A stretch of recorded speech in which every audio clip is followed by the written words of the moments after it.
Okay.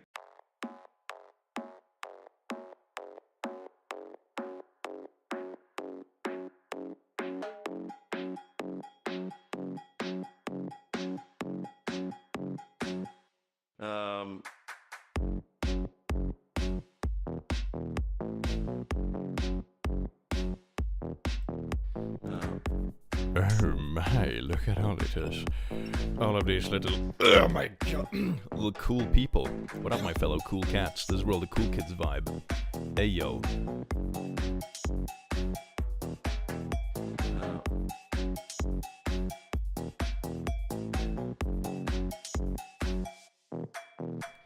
Thank you so much, Suki, for the 5.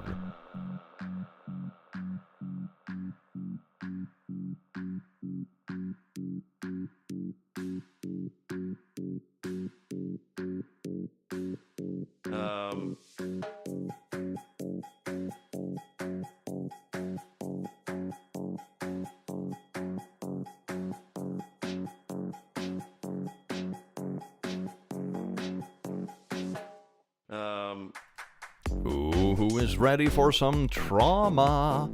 Oh yes indeed. Can I see some OOs in the chat for the trauma? Everyone loves trauma. Trauma is a weapon that you use against your enemies.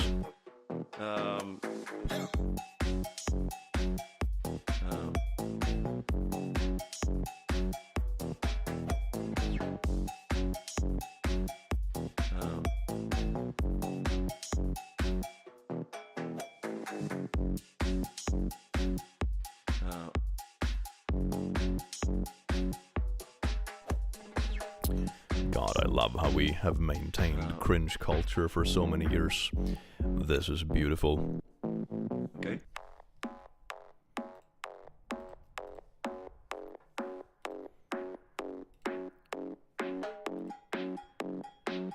Ooh, click reveal. Hello. Ooh, I remembered to put on pants today. How are you doing, you wonderful little beautiful beings? Welcome in for a little stream where we're gonna read some Traumatize Them Back together. I figured that would be a lot of fun. It's a subreddit we have read a bunch of times before, but never together. So then you can sit in the chat and be like, click, you got the take wrong. How can you not know this hyper-specific thing local to another part of the world from you? Disgusting. Unsubscribed. Because we love that kind of stuff. Never heard that intro music before. I'm now traumatized. You're traumatized by that? It's beautiful music. My god. Gay waffles. That's beautiful. I also put on pants, unwilling, but still. Pants were invented by pant companies to... It's a conspiracy. God, this guys fell off. Wonder you're dyslexitive. Go to dyslexitive school, okay? God. And you're supposed to be American. You can't even speak American properly. Disgusting. When people tell me I fell off, the secret is that I was never on, you know? It's the same kind of thing as like, oh my god, Click's jokes never get old because they were not fun to begin with. Who? Amazing. Do they have pockets at least? Only pockets on gaycation, no pants on gaycation. I took a gaycation today to the barber. And what happens at the barber gaycation stays at the barber gaycation. You can't fall if you never climbed. Indeed, you can't lose anything if you never got anything. Hello from Melbourne. Hell yeah. Thank you so much, Eve Rogers, you beautiful bean. I do hope you enjoy your stay. Oh yeah. Australian time. Do you have a lot of kangaroos in your backyard? I sort of want to go to Australia just so I can bench press a kangaroo. Because I figured out an average male kangaroo is like 200 pounds. And I can bench press like almost 250 pounds. So I could easily bench press a fully grown kangaroo. Like, it's not even close. I could easily bench press that shit. Do they have any place in Australia where they let you bench press kangaroos? Bench press a kangaroo? Yeah. Bench press a kangaroo. I want to see click fight an emu. I can bench press an emu. Okay? It will murder you, heart emoji. Not if I bench press it first. Can you imagine how flabbergasted it's going to be? It's like, it's coming for you to murder you, that big bulky kangaroo, and I'm just like, what's that in kilograms? I think it's like 90 or 100 kilograms for like a fully grown male kangaroo. I can bench press that. Easy. I can fucking rep that thing, man. Bruh. Every gym, steel for weights is too expensive, so you just have a bunch of kangaroos standing around, and you just like lift them randomly. You know, here in Sweden, we have outdoor park gyms in some places where it's like a bunch of logs and shit and wooden structures. It's pretty cool. I kind of like it. In Australia, you just have a bunch of kangaroos standing around and you just go up and lift them. It's great. I can't even bench press out of bed. How do you bench press? About 90 kilos. A kangaroo's only 90 kilos? It's easy. Easy. Fuck it. I could do like 5 or 10 reps with that shit. Hell yeah, baby. Easy. Thanks for the advice last stream. I found an app that works for me. I'm learning Swedish. That's amazing, Milo. Hell yeah. Thank you for the 5. And Fennec, thank you so much for the 5. Fleur Nerd here. Thanks for keeping me entertained with no vidsman. I don't know what that is, but thank you so very much. Just me, thank you so much for gifting membership, you beautiful bean. And Melanie S, thank you so much for the 2. Hello from Portugal. Hello, welcome in. What about bench pressing an elephant? Maybe it's a very small elephant. Like if you talk about like hippos, for example, maybe I can bench press like Mudeng. Mudeng is getting big now. Have you seen the update videos of Mudeng? Mudeng is like 7 months old now. Mudeng is not really a baby anymore. They're almost a teenager. Click, are you a skibbity rizzler? God, I felt fucking old when I read that. Bench press a cow and I'll be impressed. Average weight of a cow. 510 kilograms, chat. I'm not... That's over... That's like 1,100 pounds. It's more than... I'm not gonna bench press 1,000 pounds, chat. I don't think anyone is bench pressing 1,000 pounds. The world record for deadlift isn't even a cow. Okay? The world record for deadlift is like 500 and... What is it? 500? Something like that? 501? Dear fucking God. A baby elephant only weighs 100 kilograms. Then give me a baby elephant to bench press. Fucking cows. Disgusting. Frey, thank you so much for gifting 5 memberships, you beautiful being. By the way, chat, if you didn't know this, if you get a membership, either one you get yourself or gifted, you actually get special roles on the Discord server. Heck yes. You got this, Click? You expect me to bench press 500 kilos? Bruh, I'm just gonna die. Maybe that's a better shortcut. It's like, bro literally tried to bench press 500 kilos, skull emoji. The Gaycation stream flabbergasted me. I still feel the flashbacks. I loved the Gaycation story. It's so good. You have to believe in yourself, Click. You know, there is different levels to, like, hitting personal bests and weights and stuff. You know, there's like, I believe in you. You can do it. You're such a good boy. That's like plus 10% strength, right? It's like, man, encouragement plus 10%. You know, that's great. It's a good stat boost. For a cow, I would need like plus 500% stat boost. Okay? Like it's... bruh. Knit, thank you so much for the 12 months. Gaycation's all I ever wanted. Oh, that's amazing. Don't we all? I told my pupper is super dramatic. Aw, she screamed like I stabbed her when you pet. That's amazing. Thank you so much for the 10. I love it when puppers are dramatic. Makes me feel less dramatic. Nico, thank you so much for being a noble asshole. Bro literally tried to bench press a cow. Skull emoji. That's gonna be the top voted comment on some like shitty TikTok about the Swedish dude who got squished under a cow he tried to bench press. Should I get a flowing dress or a form-fitting one? Ooh, it depends. I mean, I'm a pretty big fan of the form-fitting ones. I like how it brings up my shoulders. But that's just me. The average weight for cows is my math teacher. Your math teacher weighs 510 kilos. What kind of absolute unit do you have as a math teacher? Oh my god. It's not even like... you know... Do you realize how much 500 kilos is? You know, like Half-Thor, the dude who played the Mountain, right? He weighs like 200 kilos, okay? So this is like 2.5 times that. Alright? It's a lot. Subreddit Hangout, welcome in, Anne. I do hope you have a good day. How is it going today? It's going well. I've been recording videos. I got a haircut. And I did other adult stuff. I had a meeting today. I felt so adult. It's amazing. I had a meeting. I felt so professional. I was wearing a shirt. Actually, the same shirt I'm wearing now. So, that's the trick. You sweat through one shirt per day. How much does the fattest person weigh? I have no idea. 500 kilos is 10 times me. Hard emoji. Oh my god. I mean, yeah. It's like, what is, how many of me? Probably 7 of me, something like that. Bruh. Adult stuff like paying taxes. No, I did that the other day. I had so many taxes to pay, chat. I was so sad. Because, like, I was restructuring some of my savings, right? So I sold off, like, a little bit of, like, ancient stock I had from back in the day. And there's, like, a 30% profit tax on that shit. And then I had to pay tax on, like, some dividend stuff I had. You pay taxes? Bro, I'm Swedish. I pay so much. I pay like 50% taxes. Are you kidding me? Dear fucking...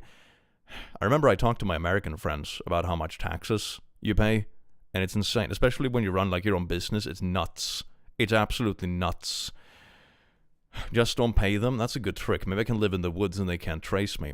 Leah, thank you so much for gifting a sub, you beautiful bean. Can you pay taxes with plushies? Maybe if I have enough plushies. That's a good idea. The Fem, thank you so much for 10. Our dog was just diagnosed with, I almost read autism first, but it's hyperthyroidism, and is now taking the same medication I take for it. I guess sometimes pets just get the same illnesses as humans. They do sometimes. They do. My dog is dyslexitive. He can't even spell. Autism dog, man. I love that the chat picked up on that. Taxes, something. If you're NB in the US, does that mean you don't have to pay taxes? That would be nice.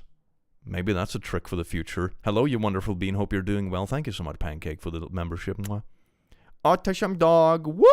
We love our autism dogs. Bring your autism dog on vacation, on gaycation for free. Offer only lasts today. My dog looks like a goblin for some reason. Isn't that just dogs in general? Man, I love myself a little goblin. I thought your accent was just a silly voice for a long time because I didn't know what Swedish people sounded like. Oh my god, do you say I sound silly, racist, disgusting? I mean, maybe Swedes don't really talk like that out and about. It's more like, you know, okay, in this meeting, we're gonna go through the documents from last week. Sven-Göran, do you have anything to add to the conversation? That, yeah, people have a lot of thick accent. It's pretty funny. Lena, thank you so much for being a royal ass, you beautiful bean. And Caleb, thank you so much for the 10 plun. Gust flexing, got a nice tax return. I got the opposite of a tax return. I got a tax stealing. I got so much, oh my god. I'm so sad. And I had that on the company too, like a bunch of taxes to pay, which was even more. So man, it's, oh, bruh. Taxes murdered me this year, I swear to God. Tax stealing? Yeah, when you think you're gonna get a tax return. I remember back in the day when I used to get tax returns. Oh, you sweet summer child. Man, it was sad. So sad. I hate it when the government steals my money. They're really good at wasting it on dumb shit. Can't I at least spend it on my dumb shit? Like, I don't know, video games and takeout food? Do you have to spend it on stupid, boring stuff? They gave me $20 for my tax returns. Ayo. Way more than they gave me. I eat plutonium. Good. It's a lot of calories. I love that. At least Swedes have healthcare. You'd be surprised how shit the healthcare in Sweden has become. It's surprising. The thing in Sweden is kind of like this. If you want some sort of preventative care, they don't give a shit. If you want something small taken care of, get in line. They'll have time for you in a few weeks. If you have super emergency care and you like literally get shot in the ass and you have to go in because you're bleeding to death, then they would take it seriously. If you have a medium injury, you're just stuck in the middle. Because it's not serious enough for them to roll you into the emergency, but it's not like something you can do something preventative about and get a time in like a while. So for example, when I had this, when I cut like half my open, it was bleeding everywhere and spraying and shit, it was like, oh yeah, no one is answering. You know, it's going to be a 6-hour line in the emergency thing because it's like a Saturday, because this is when all the drunk people are out and hurting themselves. I was just dumb with a pumpkin on Halloween, you know, so I'm fine. I'm not that stupid most of the time. Okay, I'm pretty stupid. But anyway, so then you're stuck in the middle. And it's like, no one is picking up. There is no receptions anywhere. The closest thing is like a emergency room. And you know there's a 6-hour line in there. So it's like... So yeah, it's like, sure, you're not going to go bankrupt for going to the hospital. But it's like... It's not great. My experience with it so far is pretty mediocre, if I put it that way. Pretty mediocre. What happens if I swallow an emotional support demon? Everything is edible at least once, chat. Everything is edible at least once, okay? First time sending from Argentina. Welcome in, your beautiful bean. I hope you enjoy your stay. Yes. And I thought Brazil's 6 hours wait for basic injuries was long.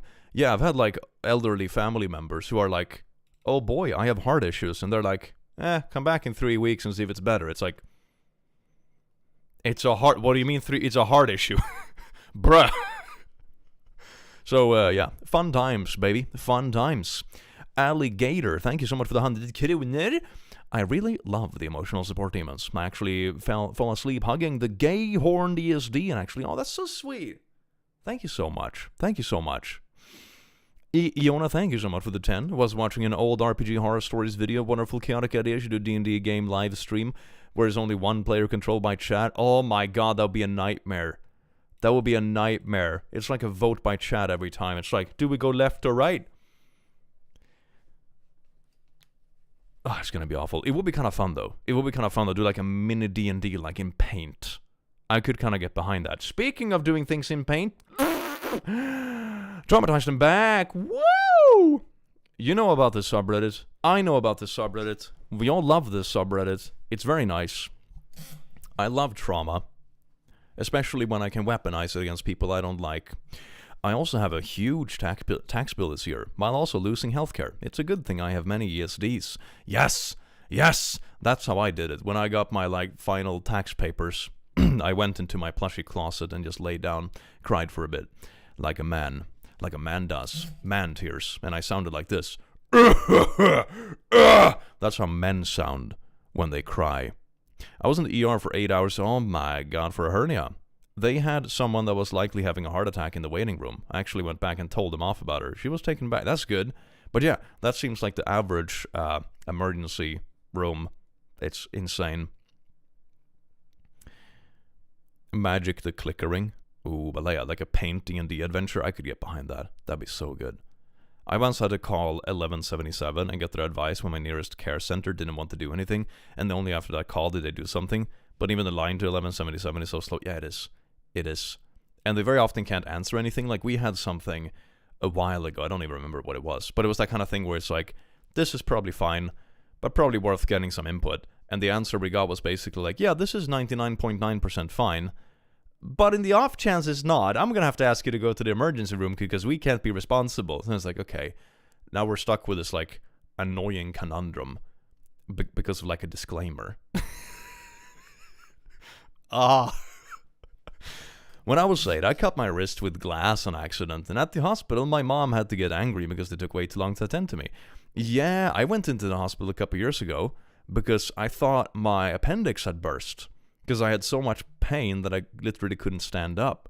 And I was like laying there for hours until they finally came in after doing some ultrasound or whatever and be like, nah, you're fine. It's just like a really weird virus infection. You'll be good in 3 hours. And they were right. It passed. But it was insane. Will you play Cult of the Lamb again? I did finish it. I finished it. But maybe I'll play it again at some point. I think it has like a hard mode or something, doesn't it? Anyway, let's get into some trauma stories. I need to present my takes to chat so they can tell me when I'm wrong. Okay, let's see. I think this one we've read before. So, let me just go a little bit until I find the ones we haven't. You like looking at minors. Ooh. Have we read this one? I'm not sure. Let's see. Oh, this one. I want to read this one. My coworker is savage. I think everyone lost respect for the management. Ooh. Oh, yes. Oh, I can do this one. Sort by controversial. Oh, we should do that. After I read this one, I'm going to sort by controversial. Bruh. My coworker is savage. I think everyone lost respect for the management. The blue is the coworker, my boss fired. They had been retaliating against him ever since he put in an HR report and finally fired him. He was one of the best sellers at the company. Of course, our boss forgot to take him out of the group text, so he came back at her. Lena, thank you so much for the 119 nicker. Of course, the boss is threatening to write up someone she fired. She is on a power trip. She just lost so much respect for so many of us, and what she did to him, and the way she talks to the rest of us. Oh, bruh.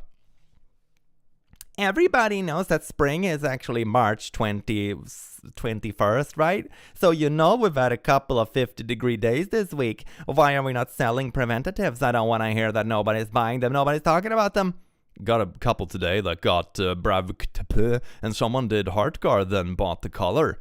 Damn, if you only didn't fire the one of your best salesmen before peak product season. Good luck, though. Oh. Inappropriate. If you should like to get written up, that's fine. Wait a second. This manager is unironically threatening to write up the employee they have already fired because they clapped back in the chat they were never removed from. How are you going to write up someone with HR that don't even work at your damn company anymore? I swear to God, like middle managers are sometimes those people that just go on wild power trips, you know. They're not even like particularly powerful people. They're not even like a CEO or anything. It's like, oh my God, I'm in control of 6 people. Time to unleash my dark side. Thank you so much, Caleb, for the 30 pln. ER while waiting makes them panic and get you super fast. Pro-life tip for legal reasons, not a med advice. Ooh, that's good. That's good. I need to try that next time. Hell yeah. Yeah, I love this. I love this. This is micromanaging. It's not even good micromanaging. They fired the best employee and now they're upset at the other ones because, like, they're selling less. I love this. I love this. Okay, let's sort by controversial. Let's see. TraumatizeThemBack / controversial. Actually, let me switch scenes first. Because I know sometimes there can be like some not safe for work. Okay, this looks fine. It's just text. Good. Let's see. So this is by controversial. Should be. Men and women were made for each other. Okay, quick. Oh, this is gonna be. I'm not sure about this one. This might be too not safe for work. It's gonna be something about genitalia, isn't it?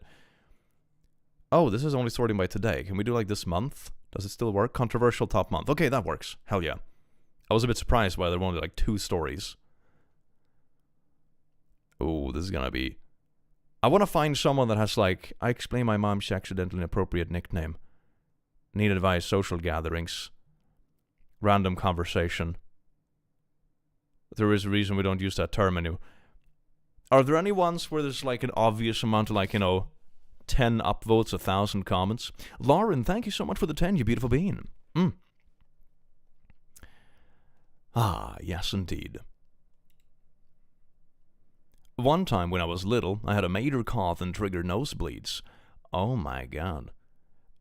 Oh, that's, yeah, was seen? Hell yeah, that's good. I can smell the juice even behind the screen. So is this maybe they're like getting rid of the like worst stories. Maybe that's why. Because these don't look like super controversial just based on the ratings. They look like they're just like, regular top sortings.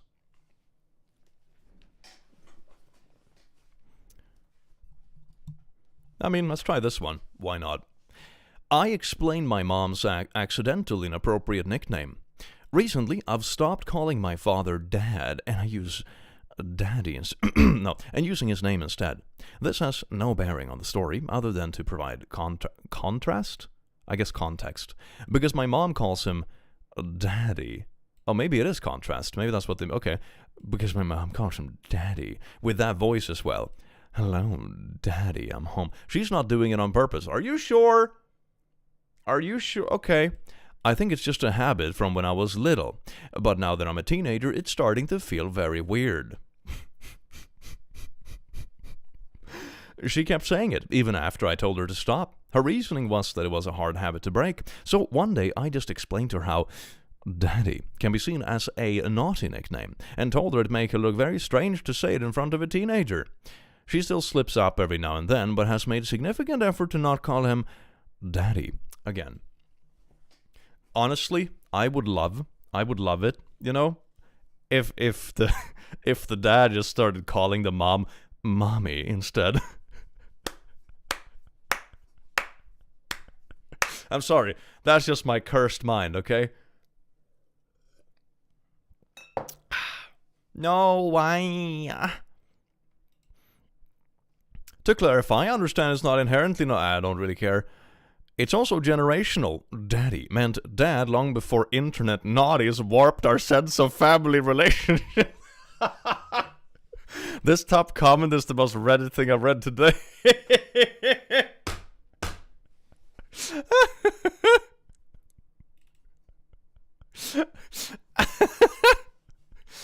What you doing, stuff, bro? Man, that's great. That's great. I asked my stepsister to stop calling me stepbro because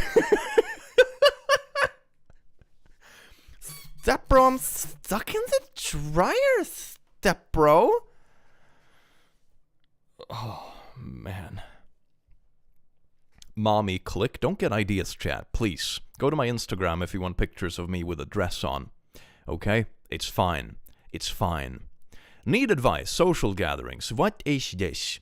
Need advice to deal with typical unpleasantries of social, especially family gatherings. Want smooth or subtle response to shut them up or deter them from going further without burning bridges or being extreme. Number 1, comments about appearance, e.g. getting fat or losing weight. I mean, just do something back the same way. If someone is like, wow, you sure got fat? It's like, yeah, grandpa, I get fat at the same rate as you're getting old. You look like a fucking raisin.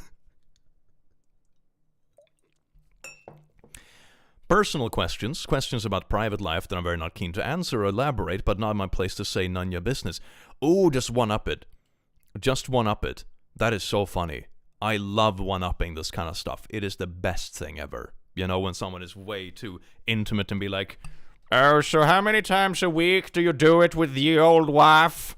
And you just like one-up it with something way more cursed. It's sort of like in the same manner as you do with conspiracy theorists when they say like, you believe in the moon landing? And then you're like, you believe in the moon? You know, it's that sort of vibe. So just one-up it. That's the best thing. That's the best thing.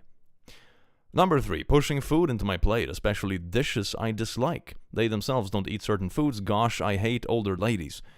You have older family members that just push food onto your plate. I would just push it back. Oh, that is so rude. That is so rude. Like, it's okay. Like, you know, my partner does it. It's like, oh, I don't like peppers, so she'll put her peppers on my plate. That's fine, you know. But it's like, you know, your random fucking aunt at Christmas coming and scraping off her plate on yours. No.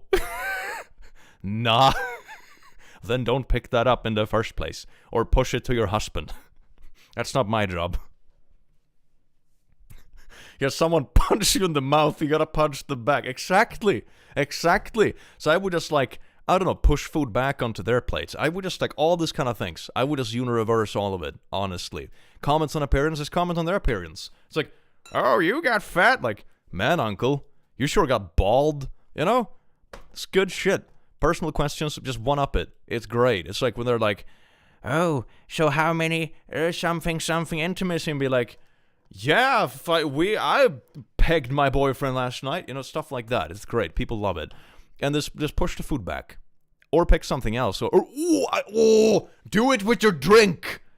Do it with your drink. That'd be so funny. Like if I had an aunt or something that came and literally just scraped shit onto my plate, I would just be like, oh, I couldn't finish this wine. Here, you can have it. And just mix it into their drink. That would be so funny. I would totally do that. I would so do that, man. Oh my god. Pour the drink on their food. Man, that looks a bit dry. Splash. P.S. I can't hide in the bathroom for the whole duration. I've already gotten in trouble for being avoidant and earned the rude label, so I got a smarter, smoother. It's all about dominance. For losing weight, I have my favorite answer. Yeah, I'm losing weight. My motivation is to imagine every time I lose a pound, the person I don't like is gaining one. And then I give them a small look up and down, smile and walk away. Oh, that's good. That's good. Oh, man, that's good. Number 1, my doctor told me stressing on my weight would give me a heart attack, so I threw out my scale.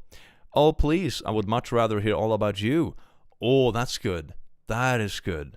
That's good. Oh my god. Or, I'm boring. We need to know all about your personal life. I'm sure you're much more interesting. Yeah, that's a good one. That's a good one. I just don't eat anything you didn't put on your plate. If someone asks to be honest, Aunt X put it there and I don't like it. Yeah, I would just scrape it back, honestly. I mean, I don't know the age of this person. This strikes me as someone who's like maybe on the younger side. Maybe like a 15-year-old or whatever. So, but I mean, as a more like grown man who stopped giving that much of a shit, I would just scrape it right back. Or do the thing with the drinks. Because I'm not super worried, right? It's like, I don't need everyone to like me, especially if they're mean to me. I'm kind of past the point of giving that much of a shit. Which is a very, very great epiphany. The part of being old and cranky and done with shit. It's freeing. Shinky, thank you so much for gifting a membership, you beautiful being. Welcome in. I do hope you enjoy your stay. Yes, food in the drink. Oh, that'd be good. That'd be good. Hell yes. Random conversation. Oh, that has a lot of like slurs in it. That's great. We're gonna skip that one. But basically it's some like kind of little transphobic edgelord getting roasted in the DMs. We've all seen that before. Oh, yes, indeed. Hey there, I am a badass. That's why I send slurs to people in DMs. I'm gonna be honest, I have never met any actual badass who acts that way. I'm gonna be honest. The fact that you spend your time doing it, it's kind of a call out that you're a sad little stinky, you know? The glass of white could use some more beans. I would love that. Just pour a glass of baked beans into my aunt's wine or something. Man, that's great. Oh, hell yeah. Ooh, Reddit ads. Have you ever been traumatized by pegging? No? Ooh, there is a reason we don't use that term anymore. Oh, I saw eugenics here right away. All right. Went and got my first ever massage yesterday. In order to explain my sensory needs, deep touch, and because I wasn't entirely sure how I would react to experience, I politely told my massage therapist that I am on the autism spectrum. She seemed completely unbothered by that, and we proceeded. So, at least she wasn't like, is that infectious? Am I gonna catch the tism? Anyway, so tell me why, when I was lying on the massage table, 95% naked and covered in lotion, she suddenly said, yeah, but you're not like most autistic people. It's more like the thing, I can't remember what it's called, that's like autism light. That's when you don't pay for the full subscription. You know, when you have the free trial, and then you have like, you know, the light version, you know, that costs a bit less, but you have like more than just the demo features. So it's kind of like the next step from a free trial. Yeah? Don't worry about it, chat. It's like the free trial, but a little bit better. Get 7 days of your Autism trial for free. After that, you can upgrade to either Autism Lite or the full experience. Thank you for contacting Autism Incorporated. I have Autism Lite now. I love how they just so casually dropped it. This is one of those terms that's just so ridiculous I can barely take it seriously. $6.99 Hulu. Oh yeah, you remove half the ads, you know. That's like Autism Lite. So now you can have autism with only half of the ads. Oh yes, indeed. I got the ADHD DLC. Hell yeah. I took a second to process the turn this had just taken before I said, "You're thinking of Asperger's syndrome, but we don't use that term anymore because the guy was named after was a literal Nazi." Yeah, I remember this was like outdated a while ago. She laughed nervously and said, "Well, let's not get into all of that." I explained that he set apart some autistic people because he considered them to have special skills, at which point this woman said, "That's true, they do." Okay, this is a weird conversation to have with your masseuse. Not necessarily the appropriate time for enthusiastic agreement. Like eugenics. I continued. Bruh. Oh!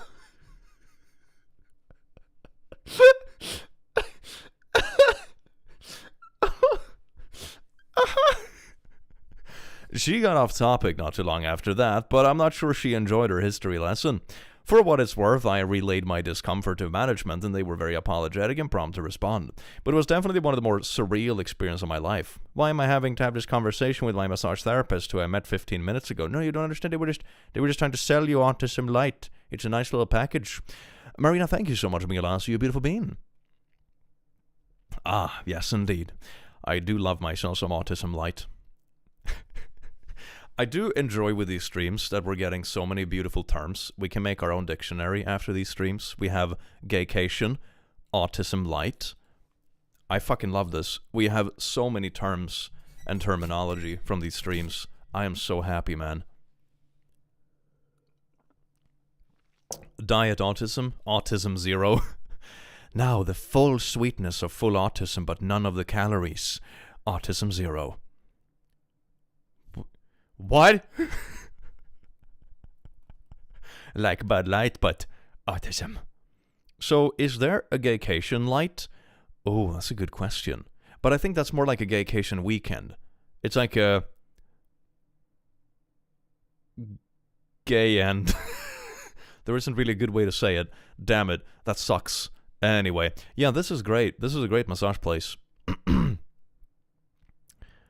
Oh, this one is good. Not really a story, but some clapbacks for when to say when a bigot asks, "What's in your pants?" The classic answer, coins, pocket, lint, insert random object here. What's in your pants? A giant fucking cucumber. 2, it's none of your business. Nanya. 3, why are you asking? Are you interested? Insert eyebrow waggle. Oh, I like, lastly 4, scream as loudly as possible in your best anime girl voice. Pervert, why are you asking that? And make the biggest scene you can. Honestly, I like calling the bluff kind of thing, where it's just, you know, what's in your pants? And I'm like, ooh, do you think it's the same thing that's in your pants? Let's take him off on 3 and we can compare.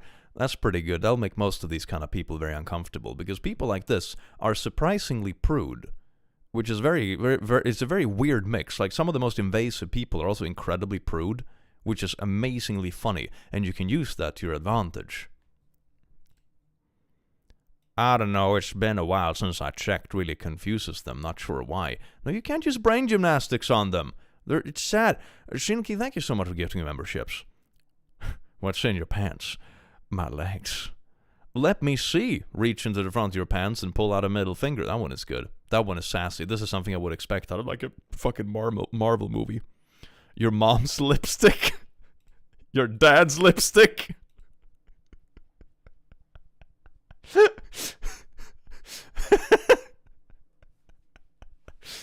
But yeah, no, I'm a lot for making the other person uncomfortable. Like turning the question around on them usually works pretty well, because really invasive people are very often very prude, which is really funny to mess with.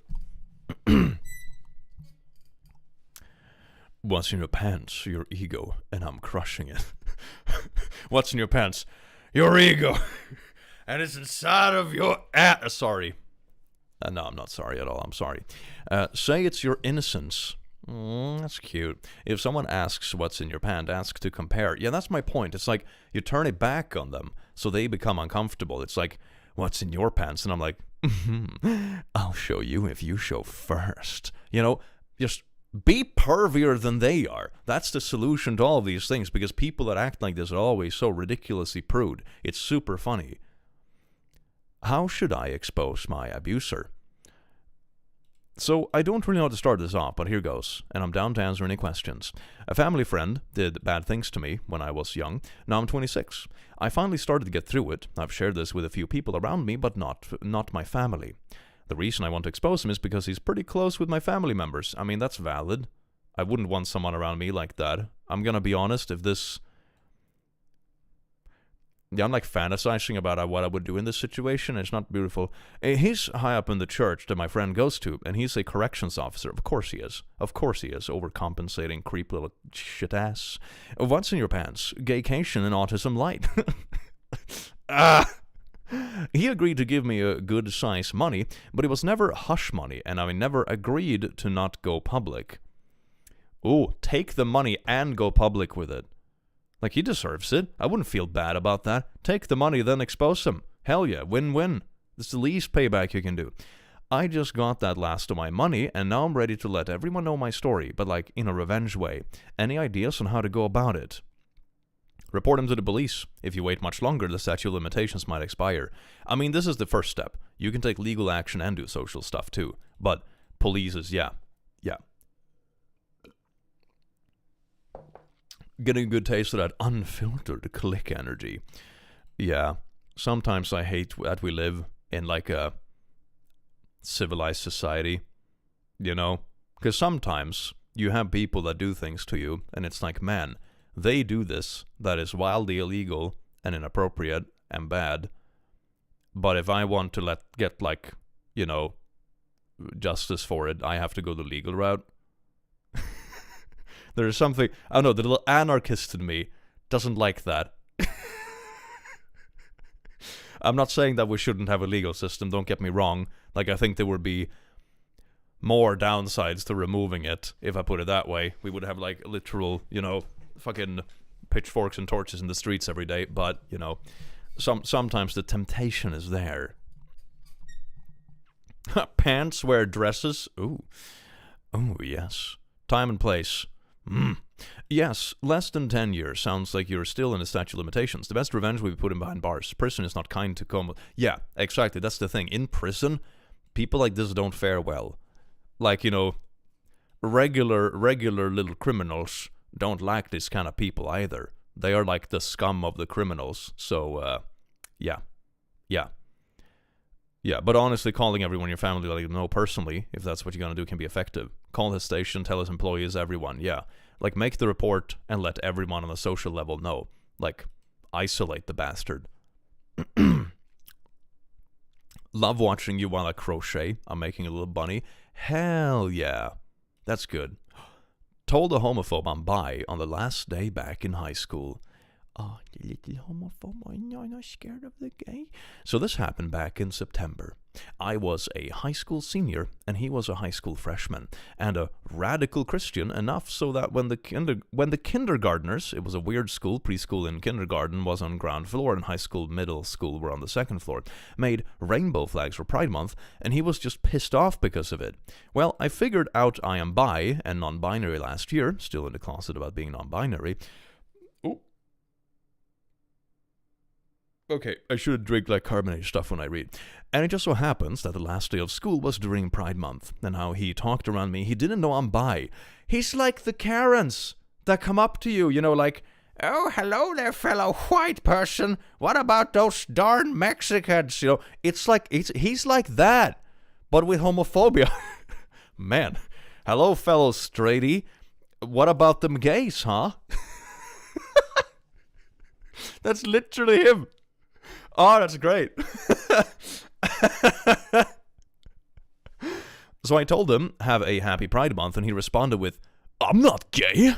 And all I said was, when I walked by him, was, "Yeah, but I am." And I just left school. I still remember his face, and it was just priceless. It's the same kind of reaction as those Karens have when it's like, "Ah, those darn Mexicans." And you're like, "I'm half Mexican." And they're like, "Oh, what? My God. Oh, it wasn't a fellow white person trademark. And it just showed the story of this person he's been getting along with this past school year. He just revealed that there's something he hates. Maybe that will put him on the right path. I know sometimes that does actually put people on the right path because it allows them to get that little shock to humanize what it is that they have convinced themselves to hate. If you get to know someone, if you're, for example, homophobic and then you become friends with someone and later find out, like, wait a second, the person I was vibing with is actually gay, what the frick?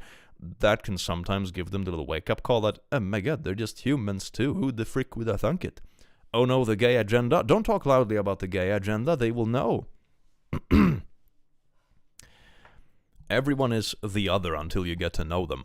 Yeah, honestly, yeah. Basically. Some kids just have instilled hatred because of their parents. That is very accurate. Yes.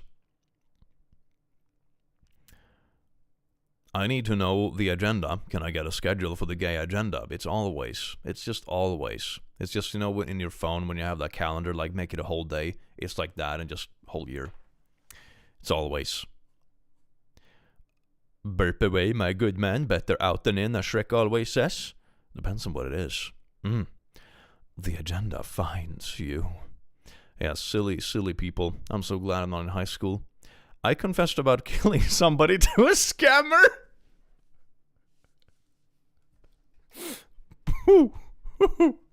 I love that. I love traumatizing scammers. Fun story. I grew up Christian, was told Muslim people were evil, made a Muslim friend, learned about her religion. I am neither Christian, lol. Oh yeah, thank you so much for the 5. It usually goes like that about life in general. It's very easy to just have like a big evil the other, until you actually start meeting people that are from the other, and then you're like, man, we're both just vibing and playing Nintendo games, Most humans are pretty basic. We're all like relatively similar, to be honest. Like, we ain't that different or special. Y'all are weird. Yeah. Duh. God. I had that experience at a social gathering a while ago. It was like me and my cousin and a couple of friends sitting in the corner of like a big, fancy social gathering. And like halfway through the evening, I don't remember who it was. I think it was one of the friends. It was just like, "Are we the weird ones?" We were like, yeah. Anyway, I confessed about killing somebody to a scammer. Context, about 3 years ago, my grandmother died of pancreatic cancer. Now for the story. I got a friend request on Facebook from an account with my grandma's name. I assumed it was a family member using her name to honor her. I know my assumption was stupid, but I was taken over by curiosity. I've never heard of that. It's like, oh yeah, let's make a fake account for a dead grandma to honor her. The account messaged me. Here's a summed up conversation. Grandma, me, scammer, ? Scammer, how have you been? Who is this? It's me. She died. Never. It's me. Did you hear the good news about random underground product? You died. I was at the funeral. For context, I wasn't. About an hour later, I did mess with them. I did my time for what I did to you. Did you come back for revenge? I said sorry for the piano accident. I don't know if this actually is interesting or not, but I thought it was just kind of funny. We'll update once there is a response. You probably won't get much out of it. Yeah, I have like a few like scammer encounters similar to this in my days. Usually it's relatively boring, I'm gonna be honest. A few days ago I saw a Pride theme schedule titled The Gay Agenda. It was awesome. Unfortunately, schedules don't vibe with me. Hell yeah, that's beautiful. How gross to use a dead person's name to scam. Scammers don't really have much shame, honestly. I've had a decent chunk. I mean, I think scammers is increasing in frequency everywhere. I remember my grandpa got scammed out of giving up a bunch of his life savings before he passed away, although that's a bunch of years ago now. I had a scammer call my phone and tell me they were actually gonna kill me if I didn't send them money. And the freaky part is that they actually spoke Swedish, which is like usually when I get a scam call, it's like, either text-to-speech that is like, "You are wanted by the Swedish police," and I'm like, yeah, sure. Or it's like, "We would like to talk to you about your Windows extended warranty." And it's like, no, you don't.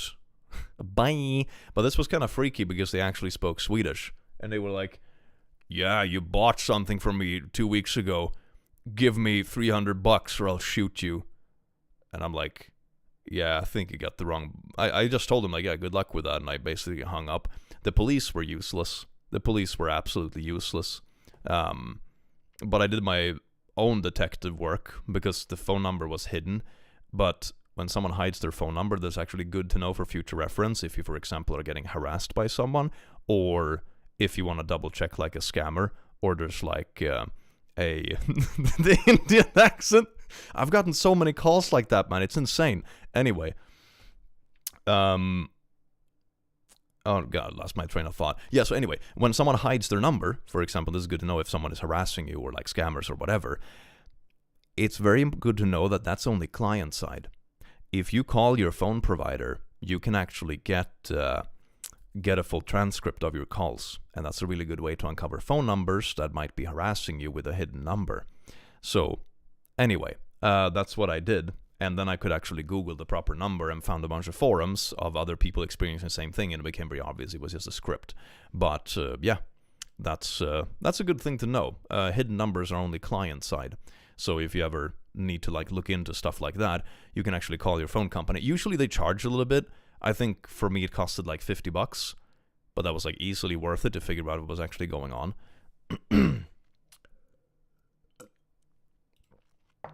I got a text asking to buy my parents' house. I said, fine, put the briefcase of cash in the Walmart dumpster. The dead bodies in the back are your problem now. I mean, that's a good way of just letting them know that you're not falling for it, and they will just move on right away. It's pretty funny. I was watching along while building nesting boxes for my goth flock of chickens and ducks. One of my goth hens named Mango. That is amazing. Benny, that is so cool. I'm so jealous. Blasting scammers' eardrums is awesome. Yes. Yes. I had a scary one where they knew which apartment company I had and called saying I owed them back rent. Super scary. Yeah. One thing I always talk about in my streams and content and stuff, and this is partially due to scammers, partially because I'm a YouTuber and sort of like a public figure, and partially because I have been stalked for extended periods of time in the past. Disconnect all your information from each other. It helps so much with like potential creepy people and scammers and all that kind of jazz. And it's pretty easy to do. Most of the places online where your information is, you can usually take it down. Don't post information or pictures that link to each other on your socials. So make every piece of information you put out there isolated, so to say. So if someone, for example, finds out your phone number, they can't just Google your phone number and find your social media and address and place of work. It's like disconnect everything. Disconnect it. Because that another piece of fragment doesn't give them the whole picture, which is really important. A nut job, thank you so much for the 20 Canadian. I had someone call me saying they had cops waiting outside my window, and unless I paid, they would come in after me. So they know I'm running 100 kilometers an hour in a 40-ton Freightliner. Tell them I want to play. They hung up. That is beautiful. That is beautiful. What a silly thing. You could just check outside your window. That is so dumb. That is so stupid. But a lot of scammers bank on like shock value. So, for example, that's what they try to do to me when they're like, oh, I'm literally gonna kill you. And it's like they're hoping for the shock value that you're not gonna think about it. But, yeah. Will you do r/scam baiting at all? I did actually gather posts for it a while ago, but it's a bit tricky to make an entire video of, but I might do it for a stream. That's a good idea. I love silly scammers, but I hate that people actually fall for it. And sometimes they're silly on purpose. Like, one thing that you realize after a while is that a lot of scammers, for example, talk strange, or they have typos in their text and that kind of stuff. And that is on purpose. That is on purpose. That is how they filter out the people that are likely to fall for it. Because if you get an email being like, ooh, Nigerian prince is going to send you $1 million, well, they have the typos in there on purpose, because if you don't pick up on the typos in what is supposed to be an official email, then you're more likely to fall for the next step as well. It's their first level of filtering to figure out who is more gullible, really. Scammers literally want to prey on the most vulnerable. Yeah, like I said, I know elderly people that have gotten scammed, and they try to like use shock tactics in other cases and stuff. Scammers are real nasty business, because they always go for the people that are vulnerable. Or for example, old people that are bad with technology, for example, get them to transfer money, stuff like that. Had a coworker almost fall for a scam on the clock. They wanted a Bitcoin transaction, and I took the phone from my coworker and got the scammer very mad at me. There's also like pretty complex scams. I remember in Sweden there was a scam a while ago where they had like multiple people and they had like a whole phone line set up. So they had essentially actors that would ping pong you in between each other. So one person called pretending they were from your bank, and then they would transfer the call to like another security department. So it felt very legit. So some scammers are actually pretty good at what they do. Never clicks links in emails. Yeah, they very often try to scam like YouTuber emails. That is super common. That they're like, one they have tried on me a bunch of times when they send you like, you got a video copyright stricken, or you got a strike on your channel. Click this shady link to find out more. And it's like, no, this is not how it works. You get a notification on your dashboard. This is bullshit. And also, the video is still up. So, yeah.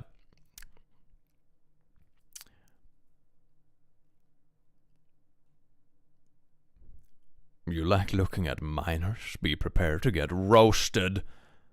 So I, 17th, get checked out by way older men, 50s to 70s. A lot where I come from. I'm basically their type. Or so I've been told. I am pale, tall, black hair, chubby. Most men where I'm from like that, and some do a lot worse than just look. But most of the time I just ignore it and move on with my life. But sometimes I like to remind them of their age, and one of my favorite things to do is to say loudly to the person with, "Oh my God, he looks like Grandpa, may he rest in peace." And the sheer look of embarrassment on their wrinkled faces makes me happy. This has been happening to me since I was 15. You can imagine how fed up I am. Oh my God, I think I've read this one in a video. I think so. It's a little bit older. Bruh. Yeah, some peeps do be like a little wild. I love that. Yeah, you know, I'm just 5 times your age. It's fine. In high school, I used to be a member of an all-ages sci-fi club. We went to cons, did fundraising for charity, etc. One of our members had a middle school-aged daughter who went through early puberty and wound up very well endowed at a young age. My boyfriend and I were at a con, hanging out in the con sheet. Is that a word? Bruh.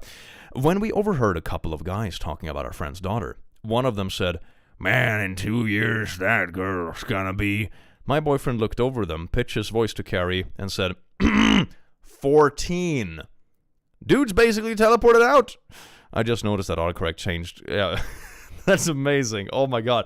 Oh yeah, in a couple of years, she's still gonna be very much a minor. Bruh. People do be wild. Oh my God. I find it so weird as well, because one thing I have noticed as I have gotten older, right, it's that your perception of the age around you changes too, right? Like, if I put it this way, I think I'm like in my 30s now, and I think now I think that 30-year-olds look the same as I thought 20-year-olds looked when I was 20. Does that make sense? Like when I was 20, I thought an 18-year-old looked young in the same way as I would think like a 28-year-old looks a bit younger now. Right? Like that's like... that's the thing when I read this kind of post. Like on occasion, I will read a post that said something like, oh yeah, I was checking out this like 19-year-old. And then I'll be like, yeah, I've found people that are younger than me, good looking and stuff. But then I catch myself and be like, no, but wait a second, they were like 27. It's like, I find that so strange. Like to me, your own age has always been kind of like a normal curve. And then it's kind of like, plus minus 5 for dating.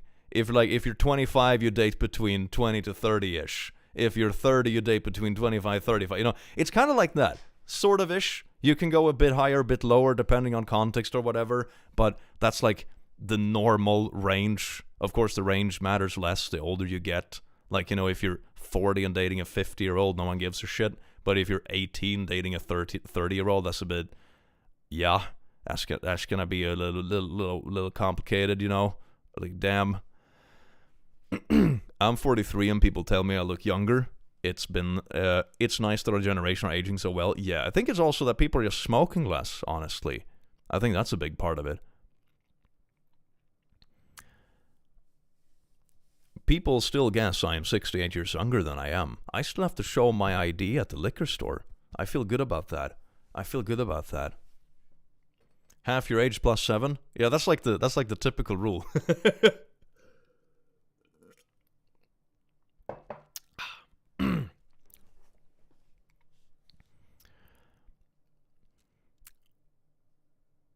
When I was 20, I dated a 30-year-old who used me for my body. Yeah.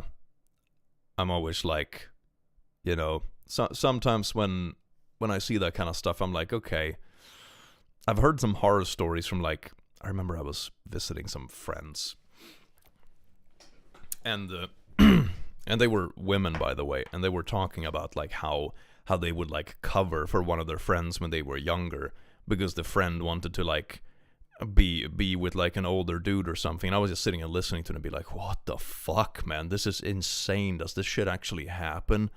Of course they like, thought it was kind of messed up after the fact, but like that was a weird thing to hear. Like, oh my god.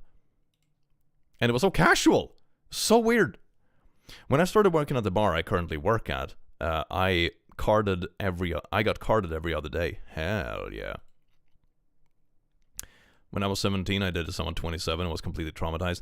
Yeah, but that's like too much. And especially at that age. It's like one thing, if you're 27 and you date a 37-year-old, then it's like you're both fully adults. You're both graduated from school or higher education. You're both working, yada, yada, yada. But when you get like that far down, like the sheer difference in life experience and everything is like it's too much. It's too much. Those age gap matters way less when you get older. Like the difference between a 30 and a 35-year-old is like meh. Barely matters, honestly. But that sort of age gap when you're like very young is of course much more prominent. So too much of an imbalance. Yeah, it's more about like being roughly in the same life chapters. I'm 24 dating a 30-year-old. Yeah, but that's also like in the same life chapter. It's like mid-20s to 30s. It's perfectly fine. Like both are like adult working people, There's nothing weird about it. I think it's only like weird when it's, people that are 20 or barely 20 being with people that are like 10 plus years older, that's when it comes a bit like, ooh, damn.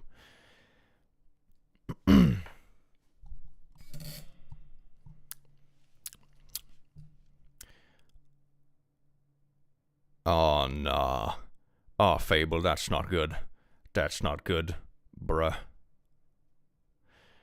But yeah, no, that kind of stuff is good to talk about. And I think it's good to talk about for multiple reasons, right? I think it's very good to talk about that kind of stuff so young people don't fall into the kind of trap. Because I've seen that kind of horror story repeated both online and IRL. Not that I've seen it myself, but I've heard the story told IRL. by friends and friends of friends and stuff. And I think it's good to talk about so young people are more aware of it. Like, if you have a 40-year-old come up to you when you're 18 and be like, Brad, you're so mature for your age. Like, man, you're mentally 40. You know, it's like, no, that's not a good thing. They're not gonna have your best interest at heart. Okay, it's gonna be a bad time. But I think it's also good to talk about in another way, because there is also the pendulum swing that goes way too far. Like, I've seen, for example, people on social media go absolutely nuts. I remember there was this story a while ago where it was like this 20-year-old or 19-year-old dude who had matched with an 18-year-old on Tinder and, like, you know, went to meet them up for a date. And it's like, yeah, you know, 1 to 2 years age difference. That is nothing. That is not. They could literally be in the same class. But then they had, like, a whole sting set up for it, like the friends of this person. And they beat up the guy because they were, like, predator hunting. But it's like, no, you're insane. You're insane. Like, this is... they could literally be in the same class. You're nuts. So I think it's, like, good to be aware of it, that if you have someone that is, for example, way older, that's like, yeah, red flag. But it's also like, people take it so far. People take it so far, man. And that's kind of scary. That's ridiculous. Yeah, it is. It is. It's insane. So I don't know. I think it's that kind of topic where there is a lot of people that are very strange in a lot of ways. Let's see. Oh, homophobic macho man becomes supportive friend. I like that title. This isn't mine, but this is my mom's favorite memory of one of her best friends in the world, who she unfortunately lost several years ago to cancer. They were together at the gym, but were in different machines, so it was each of them doing their own thing. There was this big dude with an amazing body, and my mom's friend, being gay and very single, he kept checking him out. Suddenly, the big dude approaches my mom's friend in an aggressive manner and pushes him, accusing him of being an F-gay slur. My mom was getting up to help calm the dude down when suddenly my mom's friend broke down crying and told the guy that he looked exactly like his best friend who had committed self-endies recently, so he just couldn't help himself. As suddenly as he had approached the guy, gave him a tight hug, rubbing his back and all, and apologized to him. Meanwhile, my mom's friend was making dirty faces to my mom from the dude's back.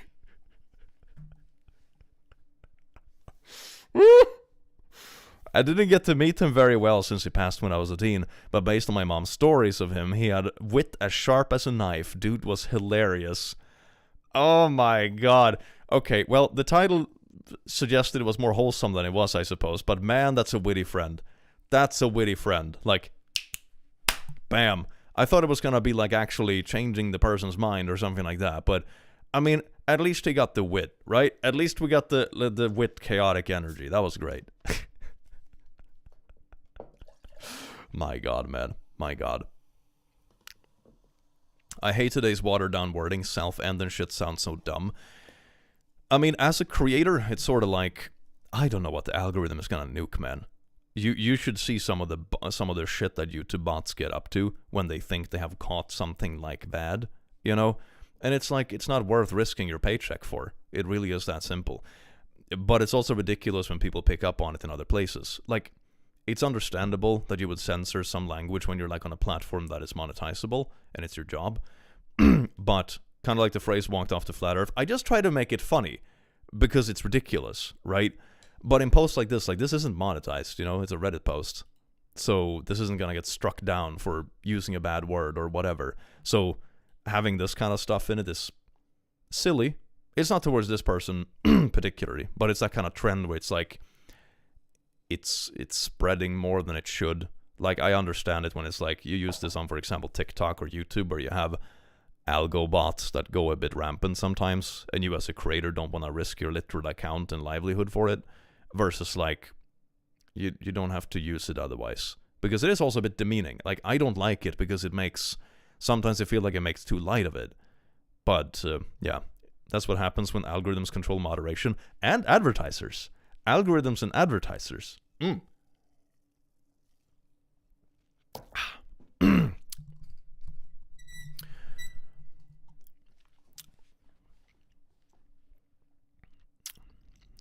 Not just strike related, also a way to reduce triggering someone. I mean, sure, but in that way you can also just like bleep it. Same thing I do with swears and stuff in videos, I suppose. But I think it's that fine line between, you know, softening content to the point where you censor things that are like very raw or just bad for no reason, if I put it that way, versus when you almost make light or mock the topic itself because it becomes so ridiculous. You know, I think there's a fine line between those two. I don't blame creators for censoring themselves because it's their job, but I hate how it's gotten to the point where things have to be so heavily censored to the point of distracting from the topic. Yeah, that's like when it gets to ridiculous points, right?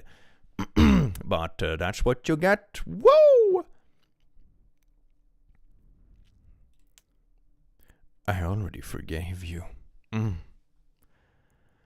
Wouldn't it be awesome if advertisers just went full unhinged? I mean, it has been less strict in the past few years. Like, I would say back in, like, 2020 was probably the worst.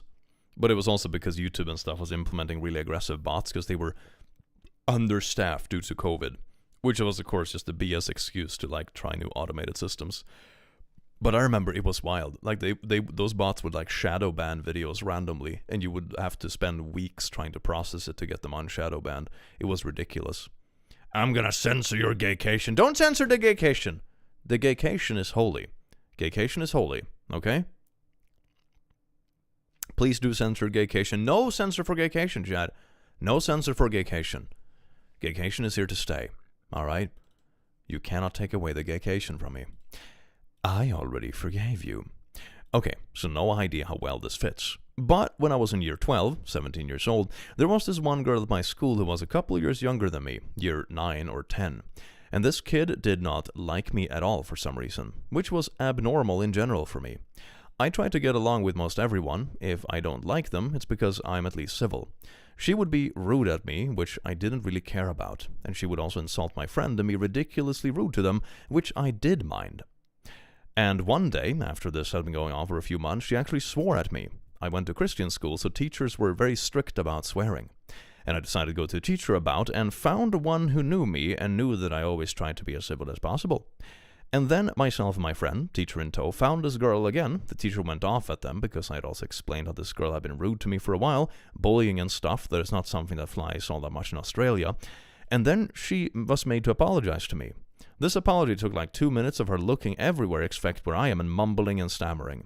And after that pathetic apology, I just nonchalantly said, "Oh, it's fine, I already forgave you," and walked away.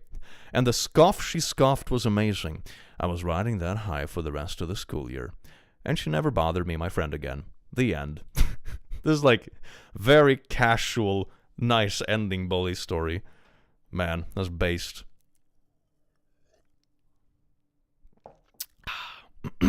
Bullies are cowards. Yeah, bullies are cowards, for sure. It was so funny. I used to have a bully back in school when I was like, 14, 15, something like that. Maybe a bit younger, maybe like 13, around that age. And there was this bully who used to bully me and my buddy when they were like in a group. They were like a group of 6 or 7 friends, and they would like, yell weird shit and that kind of stuff across the hallways in the yard. And then we met the leader of the bully group on like a bus one time, just me and my friend, and he was alone. He was so fucking scared, man. He was literally standing at the other end of the bus looking at like he was gonna piss himself. It was kind of funny. Sad, but also kind of funny. Like, I've had that experience a couple of times in my life where like you bump into a bully isolated, and it's like, man, this is kind of pathetic.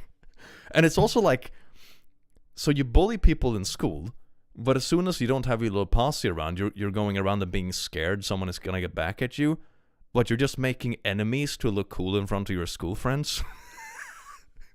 That is so sad, man. Why? Oh my god, that was kind of interesting. It just reminded me of that way back in the day.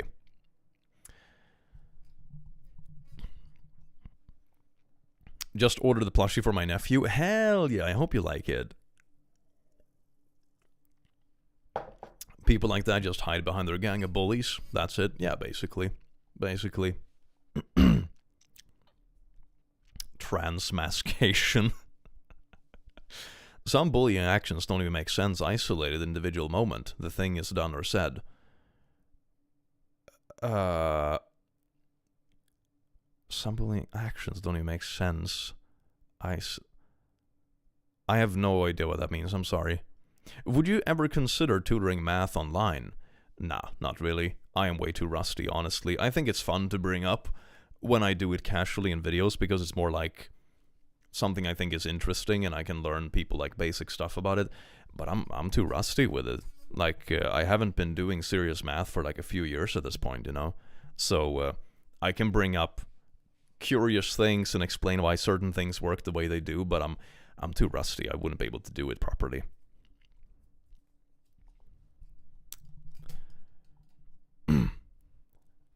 Can we stop with these vacations and just go back to normal vacations? I missed them. No normal vacation.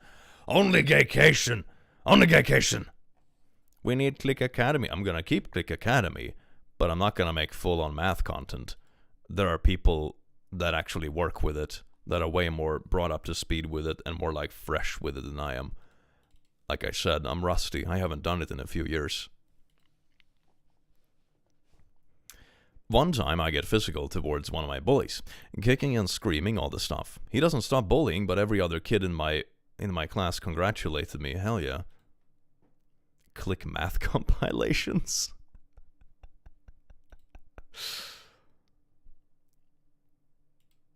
We go on summer gaycation as our break from Click Academy. Dear God. I don't want the good stuff. You know what? I'm going to go back to sort this by like top of the month. The controversial sorting is like...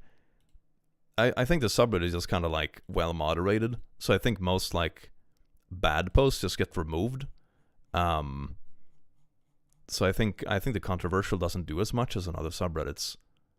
Let's see. Vanilla sauce. Curb your snark. Sir, there are... Oh, I like this one. Sir, there are websites for that, like YouTube.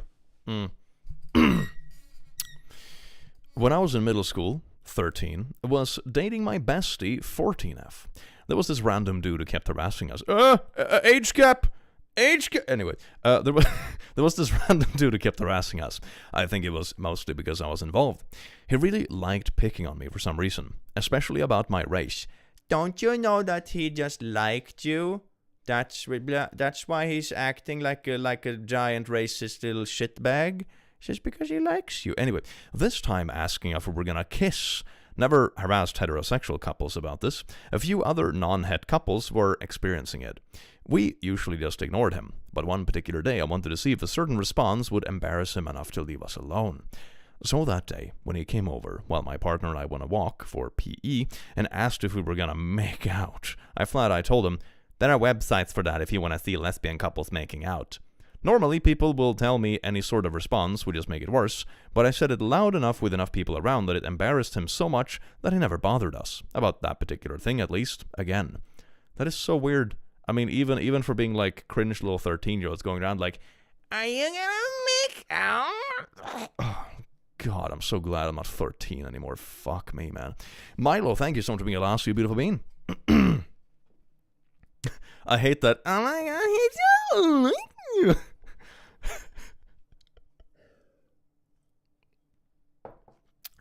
He read that story on the last live stream. What, this one? Oh no, the gaycation one. Yeah. The gaycation reminded me of an unhinged story about two brothers-in-law I read. Yeah, that's the thing. That's what the meme is based on. It is the gaycation story. We read it last stream. You can check the VOD on the channel if you want. It's there. We read the whole thing. I used to beat the poo out of other people's bullies all the time, but never was able to stand up to my own. I think it says a lot about my self-image at the time. Thank you so much for the 10. And yeah, I think, yeah, I can imagine. I think that's part of it. It's like it's easier to stand up to other people just being mean because they are not targeting your insecurities or whatever than someone is targeting you specifically, I suppose. Old people racism. Aw, yeah.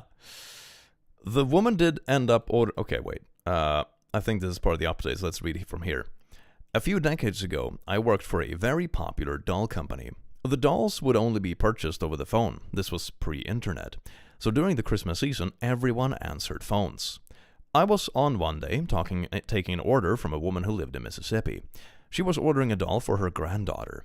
These dolls had backstories to them, and this particular doll was a dark-haired, brown-eyed girl who was an orphan during Victorian times. She asked me if this particular doll was biracial, only that is not the word that she used. She used an older, obsolete term that is not complimentary. She was obviously concerned about this. I don't even know what the word is, man. Anyway, I told her that these were, after all, dolls, not actual human beings, and the storyline for this doll did not include being biracial. I then suggested to her that if racial purity was the most important thing to her, she might want to order a doll whose background was of Scandinavian, because, oh, it's like me, racially pure. Dear God.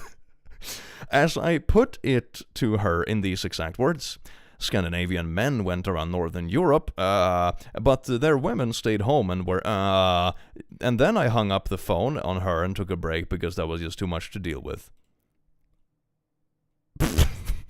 Uh-huh. Goody. Nah, she pulled out the 18th century racial slur. Oh, just like me, aged like milk. Yeah, that was great, wasn't it? I was gonna joke there for a bit, but that just came slapping right back, didn't it? Yippee. Professional racist. Yeah, professional racism. Why be an amateur racist when you can be a professional racist?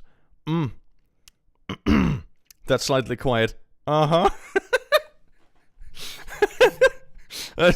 When you realize a story like completely derails very quickly, it's like, This is what I get for reading things on stream, okay?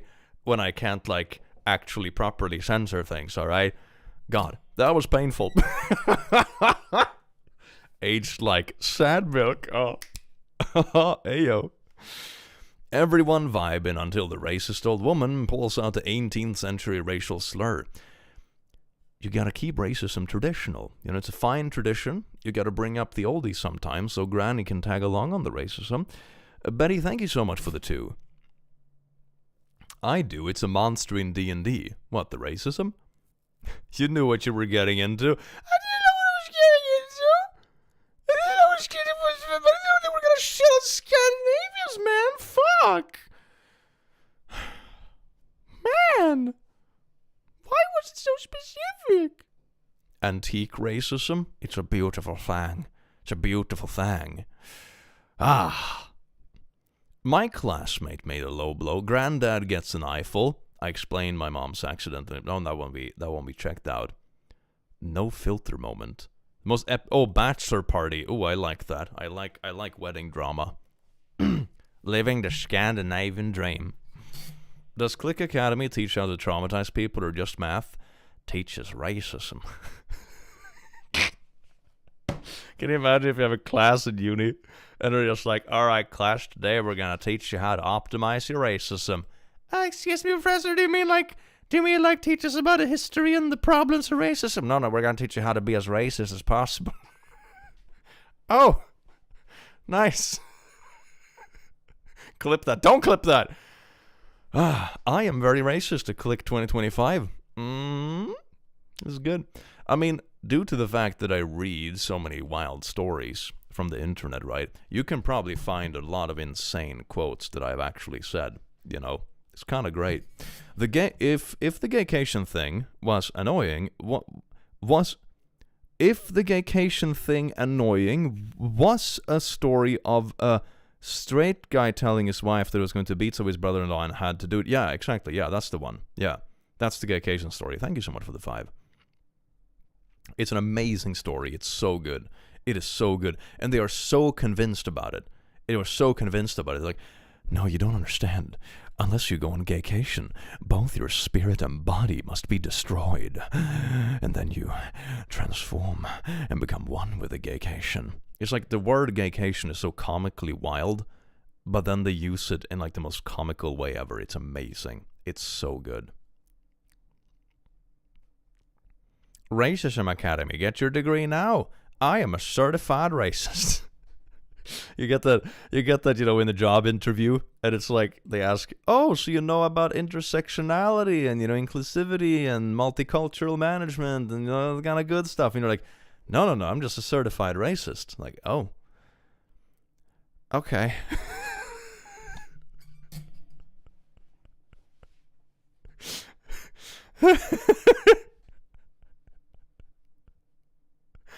Did poor racist feed the hairy goblin? I did. The hairy goblin has been fed. Welcome home. Hello, how you doing? Love from Norway. Hello, Norway. Is Norway real now? I thought Norway wasn't real. Anyway, let's get into some like bachelor party. Isn't that just Trump University? There is a Trump universe? Nah. The most epic bachelor party ever. I'm out catching up with some girlfriends at a local bistro or bar.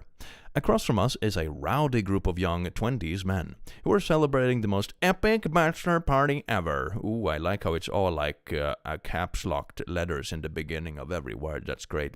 Don't need the academy. I can dig up my dead folks. Ooh, that's good. Racism from beyond the grave. I know they are celebrating the most epic bachelor party ever, trademark, because they keep telling people what a great time they are having celebrating it. Why do they have to convince the other people around them? Having only attended bachelorette parties, I am definitely not an expert on the male counterpart, but they were at the do shots and encourage each other to hit on girls part. No, bruh.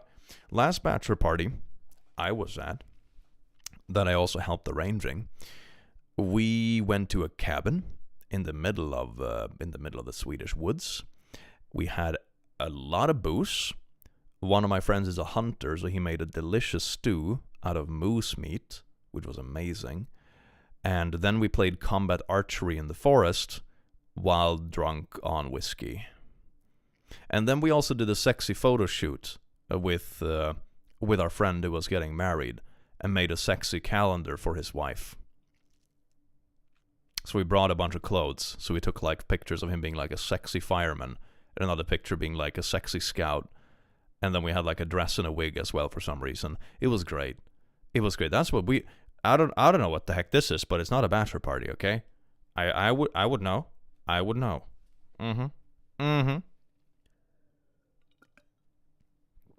You shot each other with arrows while drunk. It's combat archery. It's the arrows that have like a soft thing in the front, right? So it's more like paint. It's kind of like paintball or airsoft, but with bows. So you don't actually you don't have sharp arrows. Be like, all right, Steve, run into the forest. Let's see if I can kill you. Nah. It sounded like a horror movie. It's not a horror movie. It's fun. Mark, that sounds like you had the best bachelor party. That sounds awesome. It was pretty awesome. We also had a sauna. It was great. Survival of the fittest. Let's see if he survives long enough to get married. So they were at the do shots and encourage each other to hit on girls part of the evening when my friends and I sat down. This rapidly progressed to do shots and dare each other to say outrageous things to people. That's great. Hey bro, go up to that group of girls and tell them you have the thickest ass in this pub. My gyat is bigger than your gyat. Let's measure them side by side. #Riz. A brave young fellow stood up, dramatically downed his shot, and sauntered up to two women, talking quietly at the bar. He leaned over one and asked, "Hey, beautiful, can I push your stool in for you?" The woman, old enough to be his mother, smiled a huge smile at him and very loudly replied, "Oh, aren't you sweet? But my hemorrhoids are bad right now, so I can't do butt things." She then smoothly resumed their conversation as if nothing had happened. Goals. You see, this is what I mean. At some point in your life, you reach the point, and this can vary a bit between people, right? This can be at a relatively young age. It can be at like a middle age. It can be older. People reach it at slightly different times, I think, or it's gradual. But you get to that point where you don't really give a shit anymore, and it's amazing because stuff like this, like cringe little pranks like this, don't faze you because you are perfectly fine just embarrassing both of you in front of the whole place because you don't care. It's great. It's like some kind of reverse kamikaze. It's so good. It's a foam tip. I'm extremely good at archery. I need new arrows though. Exactly, it's a big foam tip. So it's like a little kind of a hard pillow in front of it. Thank you so much for the 10.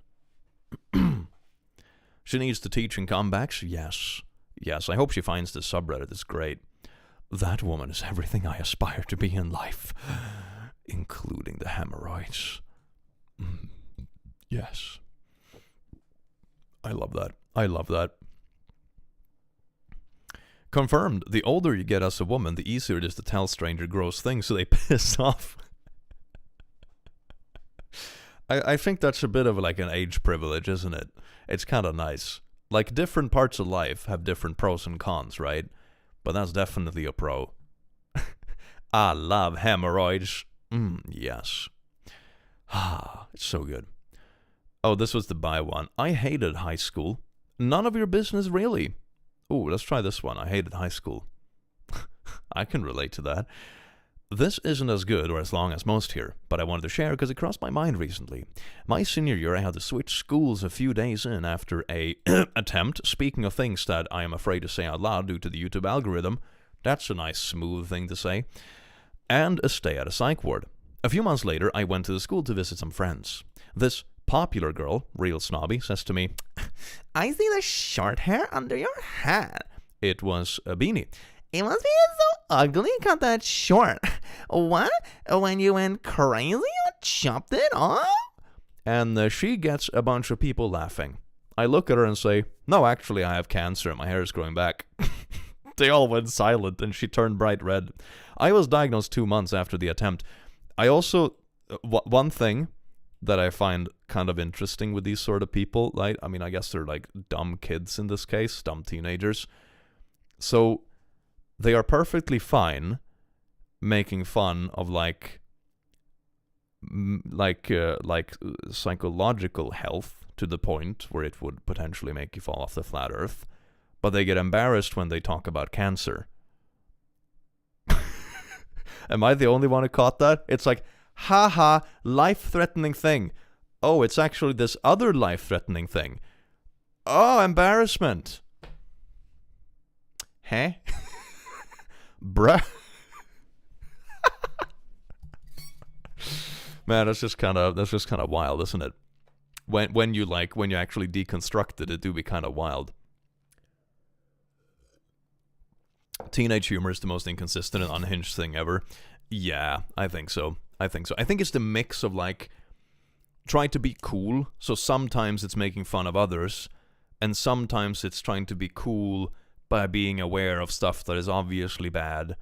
And then those like there is not really a line in between them. It goes more like this. It's like a serpentine thing. Yeah. That's also something I see online sometimes. One thing that it reminded me of, speaking of like inconsistencies, is that very often online, especially as a creator, mind you, is that you very often get contacted or tagged or DM'd by people who really want to tell you how to be better or how to educate yourself and all this kind of stuff. I don't think I have ever met a person like that who's actually a pleasant person. You know? That's kind of funny. You know, the kind of people that DM you on Twitter trying to be like, you know that meme account on Twitter you followed 12 months ago? Well, they posted a meme that is like mildly inappropriate, and the fact that you're following them means that you endorse it, and that's problematic. And I'm like, I don't even use Twitter. What the fuck? And those kind of people that are like overly, I don't even know what to, overly like purity testing, I suppose it is. They are always sucky people as well. As soon as you go to one of their profiles, they're always like the most vile, bully-esque little pieces of shit. It's like, it's so ironic. It's never actually good people doing it. It's never like, you know, oh, this person is really vocal about this issue and they run charities and stuff and they don't like this meme account because they posted a joke about this thing and they have a, you know, it's never that. It's always like some toxic little asshole. You know? It's so ironic. Morality is a strange thing. I think that is more about looking good, honestly. And when you get too busy with only looking good, you don't actually do good. You actually do the opposite, because then you get too obsessed with almost trying to make other people look bad.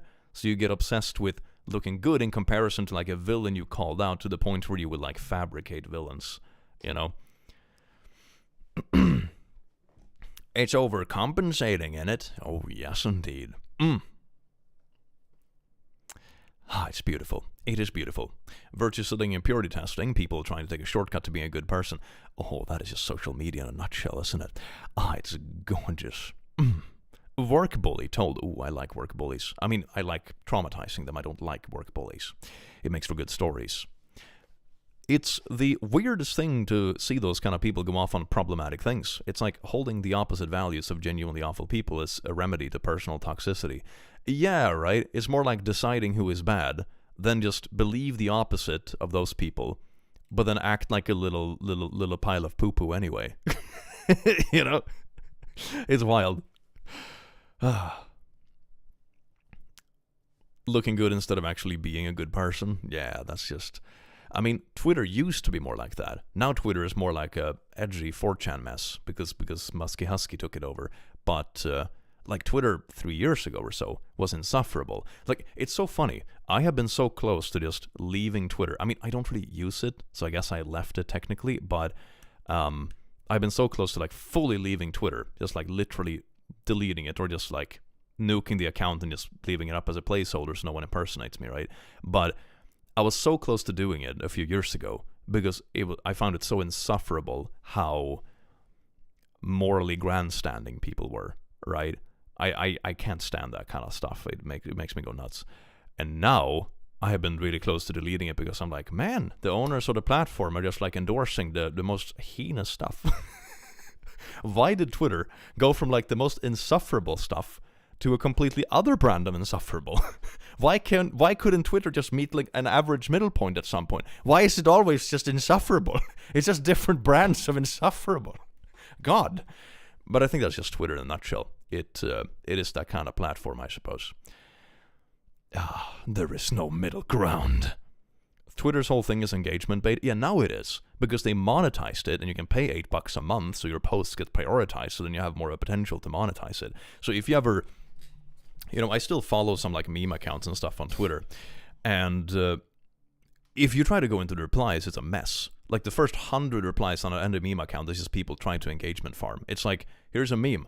Look at this post. This girl said, did you agree with this? A rage bait clip from some podcast. Heard of Blue Sky? I made a Blue Sky account. Never used it. To be fair, I'm not super interested in like the Twitter format, you know? I realized that Blue Sky is an alternative. I made an account just to like have it in case I decide to use it at some point, but it's like I think I just don't like those sort of platforms. I'm gonna be honest, man. Twitter's dead. Now we have X. We should have appreciated Twitter. Never thought we would have the day. Never thought we would have the day. Oh, I miss Twitter. Oh, can you imagine saying that to someone in the past? To be like, what the hell happened for you to miss Twitter, man? No. I would call Musk Musky Musty because he probably doesn't shower. Valid. I call him Musky Husky because it's funny. Thank you so much for the 5. I used to like Twitter. It was a nice, comforting bar fight, XD. I think if you can enjoy it at an arm's length distance, it can be entertaining, right? I think as a creator it was just a little bit insufferable, right? Musky is just as vocal as a husky, though. Mm-hmm. Yes?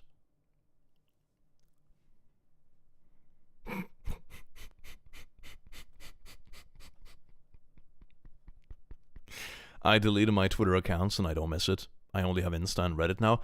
Yeah, Instagram I find fine. The suggested stuff and like the reels is absolute brain rot, but for just posting stuff and like following things you specifically enjoy, it's pretty fine, honestly. It's pretty fine. Maz, thank you so much for gifting us a beautiful bean. But yeah, no, the stuff I use the most nowadays is like Reddit and YouTube, honestly.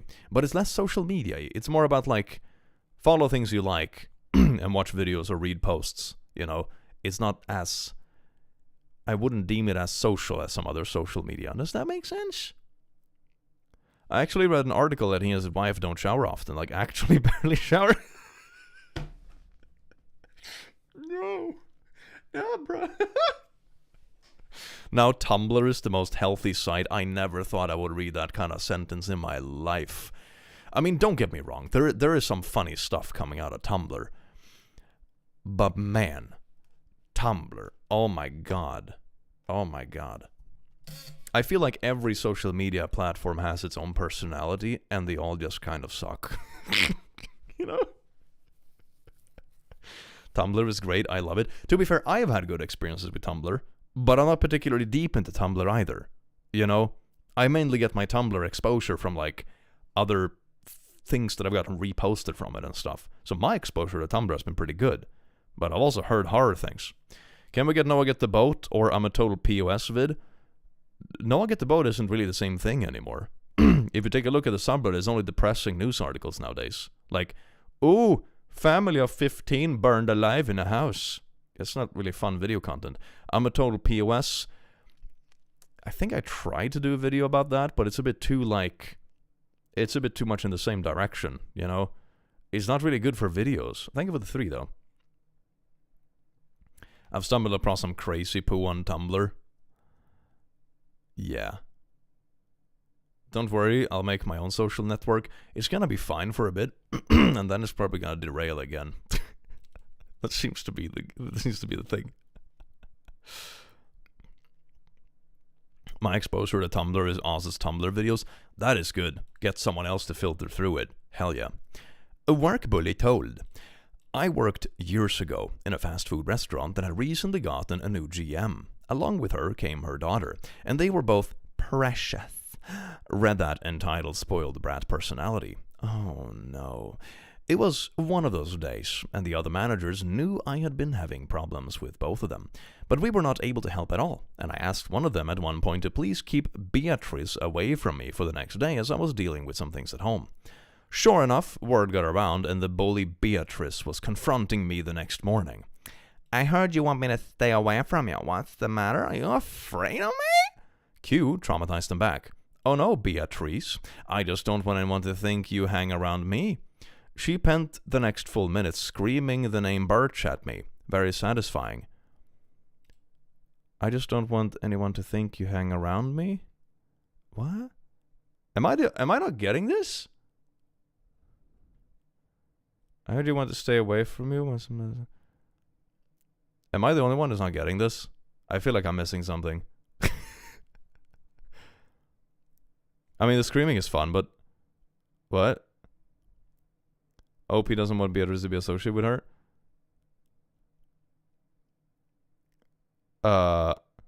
Because it would be an embarrassment to Beatrice? Oh, so it's like, oh no, I don't want you to be seen with me because I'm such a quirky nerd. Is that it? Bad people subs are nice to shame bad people. Yeah, but if you can get, unless I get struck for it on YouTube, you know? That doesn't mean I'm gonna read news articles about families burning alive on Noah Get the Boat, you know? That's not, like, really the point. Thank you for the 2, though. Appreciate it. She doesn't want people to think they're friends. Maybe that's it. Yeah. I don't want anyone to think that we're friends because I guess it would be embarrassing for OP because BA is horrible. She doesn't want to be associated. I guess so. I found it a little bit vague, but I guess that must be it, right? It's like, oh, I don't want to be seen with you because you're stinky. Yeah, that makes sense. OP throwing shade saying they don't want to be seen with a bully. That must be it, right? That makes way more sense. Wasp Nest did the job for me. Oh, man. I don't know if it really belongs to the subreddit. Want to share it anyway. One thing about my grandfather is that he rarely ever lets me talk when I have anything to say and usually just talks else over me, ignores me, and doesn't give anything I say much value unless I'm wrong about something. Sounds very positive and nice. One summer, I was helping him out in a garden, and we have a small sand playground that my father made for me when I was like 1. By the time this happened, I was 17 or 18, so the playground's wooden frame was pretty much rotten and falling apart, and there was a wasp nest in it. I tried multiple times telling him that he should do something about it or else someone will end up stepping in it. Guess who didn't listen to me and ended up literally falling into the wasp nest? Was it Grandpa? This sounds more like karma. This is not so much traumatize them back. This is more like just satisfying karma. It's like, ooh, person doesn't listen to me. Bad thing happened because they didn't listen to me. Haha. You know?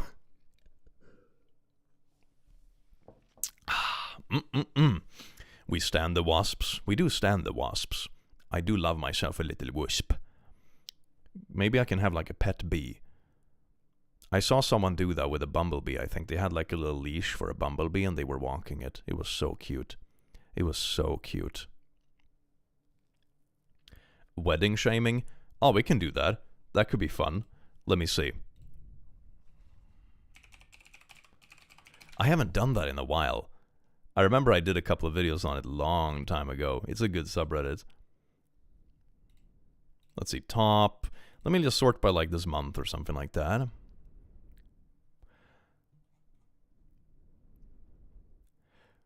Oh, I found a really juicy one. This one looks fun. Oh my god. Friend was throwing a fake wedding for gifts.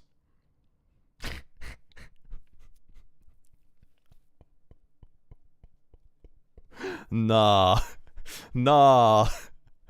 A close friend of mine told me she was planning her wedding, that they weren't actually going to get married. She wanted to do it for social media and for gifts. I was asked to be a bridesmaid in her wedding. Fake wedding, I guess. I had my dress and everything. She told me 8 months before the wedding. I was shocked and appalled. Her reasons for not wanting to actually legally marry him were crazy. Long story short, I told her I couldn't stand up in her wedding knowing all of this and immediately resold my bridesmaid dress and never talked to her again. It's crazy the extent of people will go to. I often wonder if she went through with this sham of a wedding. Edit, he didn't know about this. He thought they were getting legally married. She told me she was never going to send it in.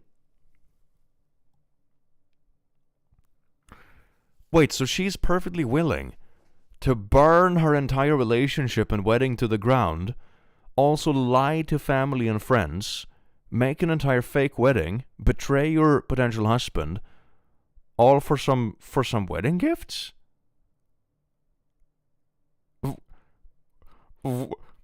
What? At least she showed her true colors before they were actually married, though. That's good. Or maybe she didn't want to get married because she didn't want to share the gifts, you know? Can't lose half the gifts if they get divorced, you know? Gotta keep those precious gifts. This is such a weirdly massive thing to cook up for such little gain. Like, sure, some wedding gifts can be fancy, I guess, but like, really? That is insane. My aunt got fake married. She didn't send in a license because she wanted to still collect alimony from her first husband. Bruh. I mean, to be fair, being like symbolically married, I suppose, like perfectly valid. Like, I could buy that, but not if it's made as like a fake front to get gifts, and not if you lie to your partner about it.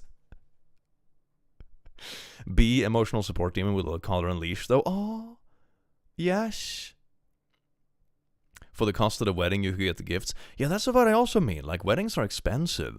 Unless they were... Oh, wait, here we go. She also wanted us to spend $3,000 each on her bachelorette party for a wedding that wasn't even happening, so she could post about her beach party on social media. $3,000 each? I guess it's some kind of, like, destination bachelorette party. Okay, I mean, I guess if you charge $3,000 a head for people that come to the wedding, I guess you can make a profit.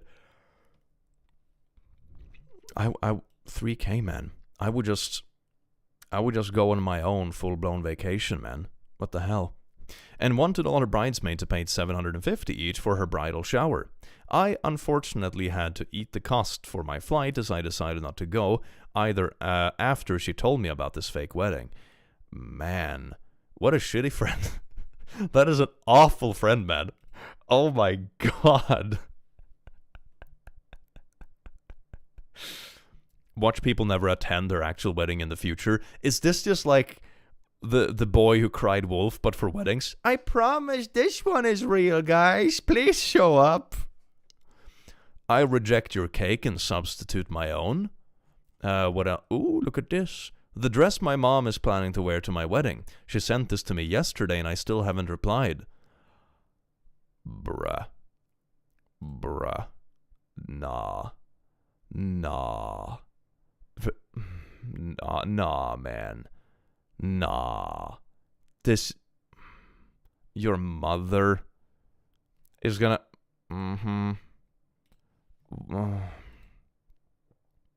Nah. This is not even that kind of excuse where it's like, oh yeah, you know, it's a non-flowing dress that's like a bit of a white-ish, but you know, it's more cream-colored or something. Like, you can't make an excuse. This is just a full-blown wedding dress, man. Ma'am, that's not your wedding. It's a full-blown wedding dress. It has the flow and the tails and whiteness and everything. Red wine? Yes, bring the red wine. Red wine is perfectly valid. My mother's speech completely embarrassed me at my wedding. Oh no. A lot of shitty moms at weddings. Hi everyone, first time poster here. I, 39F, recently got married to my amazing husband, and he had the most incredible day ever. But our parents somehow misunderstood the assignment when it came to speeches at the reception. My mother only talked about key points in my life where I disappointed her or embarrassed her throughout my childhood and teen years. And one of these memories was particularly really embarrassing. So embarrassing that I made sure she didn't bring it up at my 21st speech when I had it 18 years ago. Oh my god, man. It's fun. Like, bringing up some funny stuff is fine, but this ain't it, man. This really, really, really ain't it. At our wedding, she never mentioned anything about my new husband or our relationship. She didn't even welcome him into the family. She only talked about how much of an embarrassment I was as a child, and even compared me to my older brother and sister who never played up until they left home. It was definitely more of a 21st speech and nothing more like a mother to the bride speech at all. What is a 21st speech? Is this an American thing? Is it like a 21st birthday roast or something? I don't know what a 21st is. Does anyone know what this means?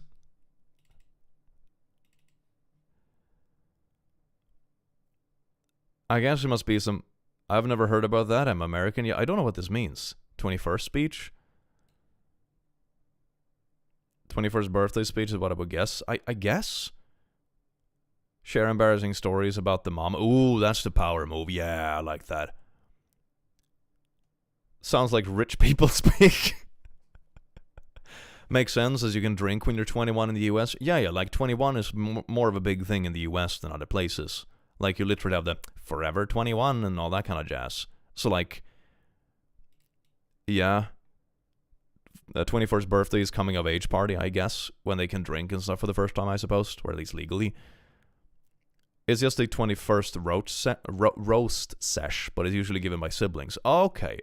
So she partook in it, but at least didn't tell that story then, but she told it now at the wedding. All right. I cried for a whole day after the wedding over this. I'm extremely disappointed with her, and I let her know. Her response was that she made a mistake and didn't know what she was saying, or knew how to write a speech. Yet at my sibling's wedding, her speeches were very heartfelt and warm and loving, and how they should have been done. She apologized a lot, but I don't know if I can get past this because I feel so let down and hurt. She had only the one chance to get it right, and she totally blew it. I mean, even a mediocre speech is better than just purposefully being mean. Come on, man. Oh, it's an Aussie thing? Oh, it's an Aussie thing. Is that what it is? 21st speech is probably like a random number, and 21st person to hold a speech. You think so? 21st birthday is where you tell stories, etc. It's a thing here in Australia. Oh!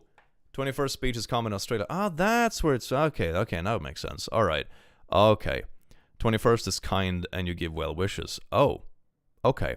Been wanting to give you the moonies. Oh, thank you so much for the 5. Oh, don't worry. Never feel pressure to donate if you have, like, expenses that are more important, okay? Stream donations and stuff is very, very much, like, below other needs in life, okay? But thank you so very much. And I hope the puppers are doing well. Mom roasting her kid during a birthday celebration of any kind is kind of insane to me. Yeah, that seems like a sibling thing. A sibling and friends thing, you know? When it comes to roasts, right, in general, You should only roast people when the feeling is very much like a peer-to-peer, right? You know, imagine if you had like an after-work thing at the office, and your boss got up in front of everyone and started roasting the shit out of you. Like, that's not very fun. But if it's like your old bestie, that's like bantering and taking a crack, and you've been besties for a long time and you know each other's limits, that's a completely different thing. You have the rapport, it's more on an equal playing field, and etc. Like, you don't roast down. Gremlin, thank you so much for gifting a membership, you beautiful bean. Nailx, thank you so much for the 100 hours. I was making toast in an electronic oven. Ooh, that sounds tasty.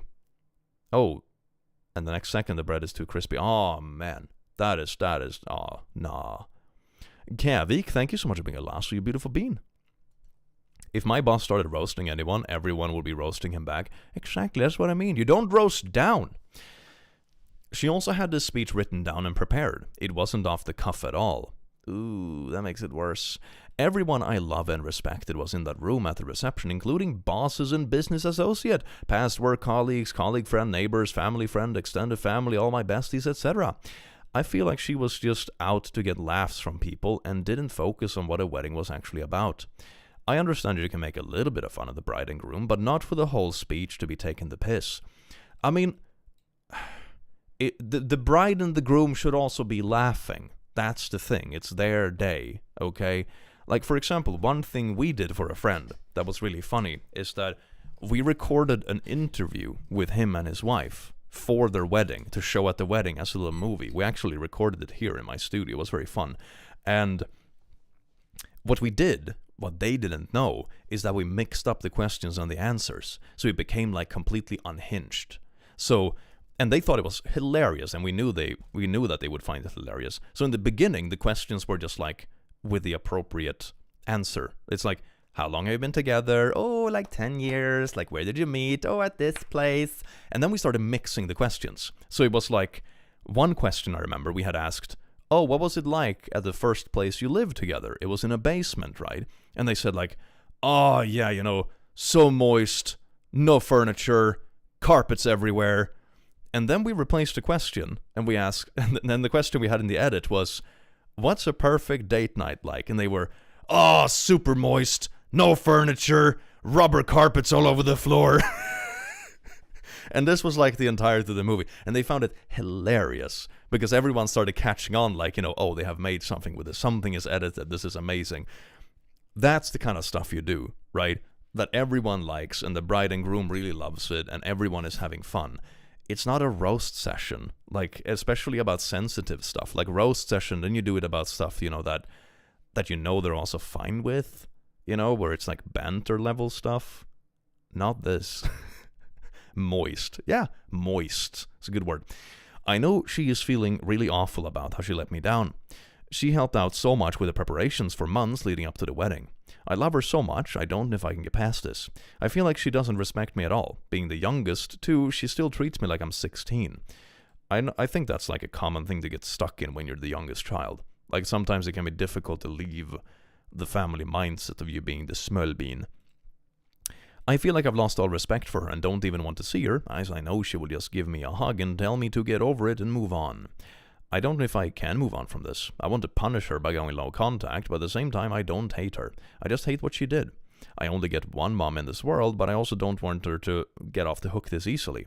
It was my only once-in-a-lifetime wedding day.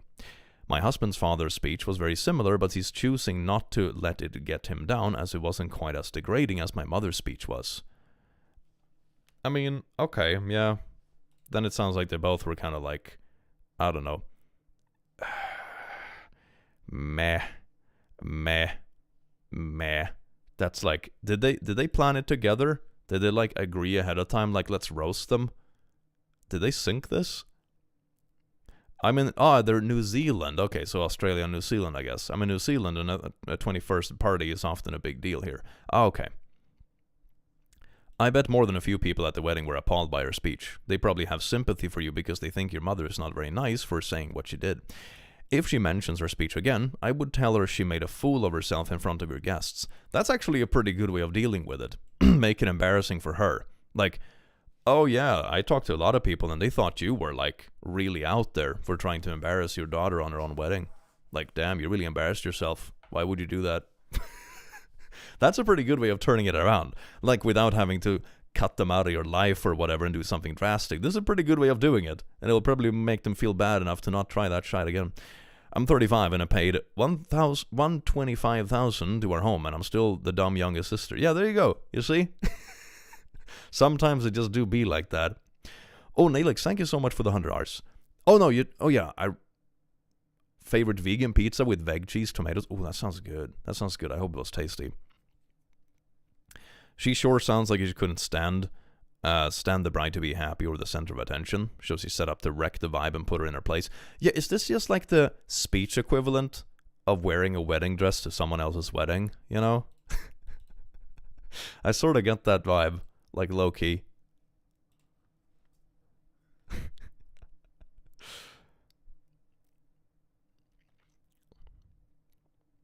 Are you sure you're too young to be married? Oh. I'm an expat living overseas. In the country I'm in, there are 3 of us cousins from my dad's side. Me, a male cousin, and female cousin. I'm inviting female cousin to our wedding because I've been close to her ever since. Fiancé and I have been godparents to her baby. She has already confirmed her attendance to my wedding. MC is a different story. He's a bit awkward and has a tendency to say inappropriate things. My fiancé and I didn't really invite him to our wedding because we want to keep our numbers down. A few days ago, fiancé got some financial support from his family, so he's able to add some obligatory invites to our guest list. He said that we can now add obligatory invites from my side, and so MC and his wife were added to the guest list. I sent an invite a few days ago to MC, and he confirmed his attendance. Today, I got a Facebook message from him. Thanks for the invite to your wedding. Are you sure about what you're getting into? You're too young, haha.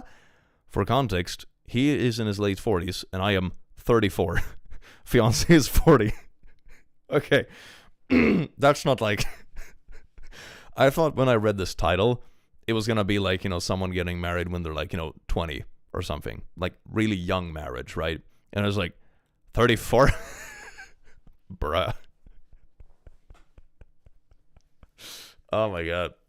What? Wah. I replied to him, actually you're right, I'm not quite sure, might cancel the wedding, I'll let you know. He left me on red. Failed humor attempt? Maybe, that's possible. You're barely out of diapers at 34. Yeah, like it's an odd thing to say. Like, is it humoring like that they're old? Or is it, I don't know, odd joke? Too old at 25, too young at 34. Can't win. Ugh. The only no +1 in the wedding party. Oh. I am 21F and going to my teenage best friend wedding in April. Late last year I found out that I was the only one in the wedding party who was actively denied my +1 in the wedding party. Oh, so it's not that you're like, single and going by yourself or whatever. Like you actually weren't allowed to have a +1? Damn. There are 3 bridesmaids and 1 mother of the bride on the bride's side, and I'm her informal maid of honor. Wait, so you're like an informal maid of honor and you weren't allowed a +1? What? That's wild. I asked when I received the formal invite if I could bring my girlfriend of 2 years as a +1, as if it wasn't on the invitation. The bride said yes, but she was going to check with the groom. We also had another quick chat where I said we would be willing to pay for any additional costs for her. Cut to a few days later, I get a long text from her saying sorry, but can't have a +1 as they have said no to other guests.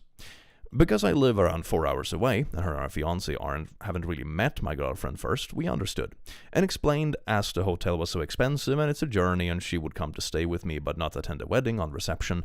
They agreed. As we thought about more, I have learned more information and we're not sure what the real reason was behind the denial. Is it because of gay? Maybe it's because of gay. I have honestly only met the groom maybe 5 times, so a long-distance friendship has never been an issue for us. Q2, I found out one of the bridesmaids' partners is invited and coming. I asked indirectly how many times they both met him, and they said only once. but they have a child together, and they have been dating a year longer than me and my GF. Her mother's partner is walking her down the aisle, and the last bridesmaid's husband is her uni roommate, so everyone else will have an SO. I'm not sure if she caught on to my whole subtle questions or felt guilty, but then invited GF to an after party, after party, when the three of us were having dinner together face to face, and 10 minutes later said she will actually have to check with the groom first. Understandably, my GF is getting a bit insulted now with getting informal invites, then retracted, and honestly doesn't want to go now even if she gets a full formal invitation. I am so torn, being part of the wedding party. I won't decline or make a drama, but I think this is the beginning of a more distant friendship between us. I've asked my mother and sister if they both think it's so rude, and think the groom might have hesitation as we're the only queer people that would be a part of the main wedding party. Yeah, that's like the thing I caught on to like halfway through the text. It's like, is it because of gay? Could it be because of the gay? It might be because of the gay. Listen, I'm not someone who's gonna yell homophobia at every slight to a gay person, but that's homophobia. Sparkles! Man, what a beautiful gif. Look at that. Isn't that great? Homophobic groom, basically. Yeah. Goody.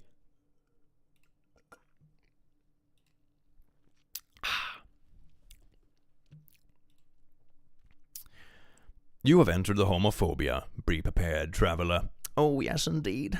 Some good little homophobia. Never. Always wholesome at a wedding. Gaycation. Yeah, they should have made a gaycation on the wedding. Hey there, old friend. We were thinking about taking a gaycation at the same time as your wedding. What do you mean? What's a gaycation? Oh, don't worry. It doesn't count. It's not really gay because it's just a gaycation. Let me tell you the wonders about the gaycation. Everything that happens on the gaycation stays on the gaycation. Gaycation. I just got here. What the frick? Welcome in. Welcome to hell. She wasn't a maid of honor. She was a guest with obligations. It's sort of like that, yeah? You get like an honorary position, which is like extra work, but you don't actually have the official label. Goody. Really beautiful gift. Oh, it's a beautiful gift, isn't it? I love it. Did he just do a steamed hams with gaycation? Oh, yes, indeed. Aurora Borealis. At this time of day, at this time of the year, localized entirely within your kitchen. Yes. Can I see it? No.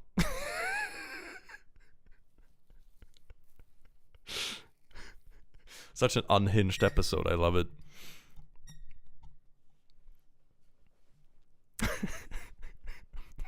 May I see it? No. This reminds me of that story I read about a poor lady who was fat-shamed, but was still given extra duties without being called maid of honor.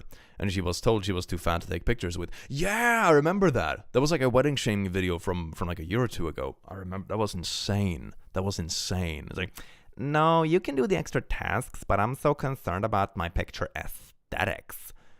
I thought the picture aesthetic was like, here's a cool picture with my friends so we can remember it in 10 years. I thought that was the aesthetic. Frick.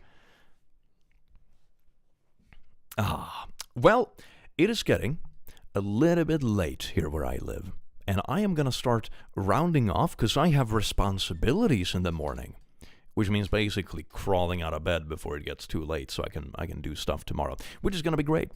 Thank you all so much for vibing with me here today. You were absolutely beautiful. Remember to go on a gaycation. The secret with any employer is that they are legally required to offer you gaycations, okay?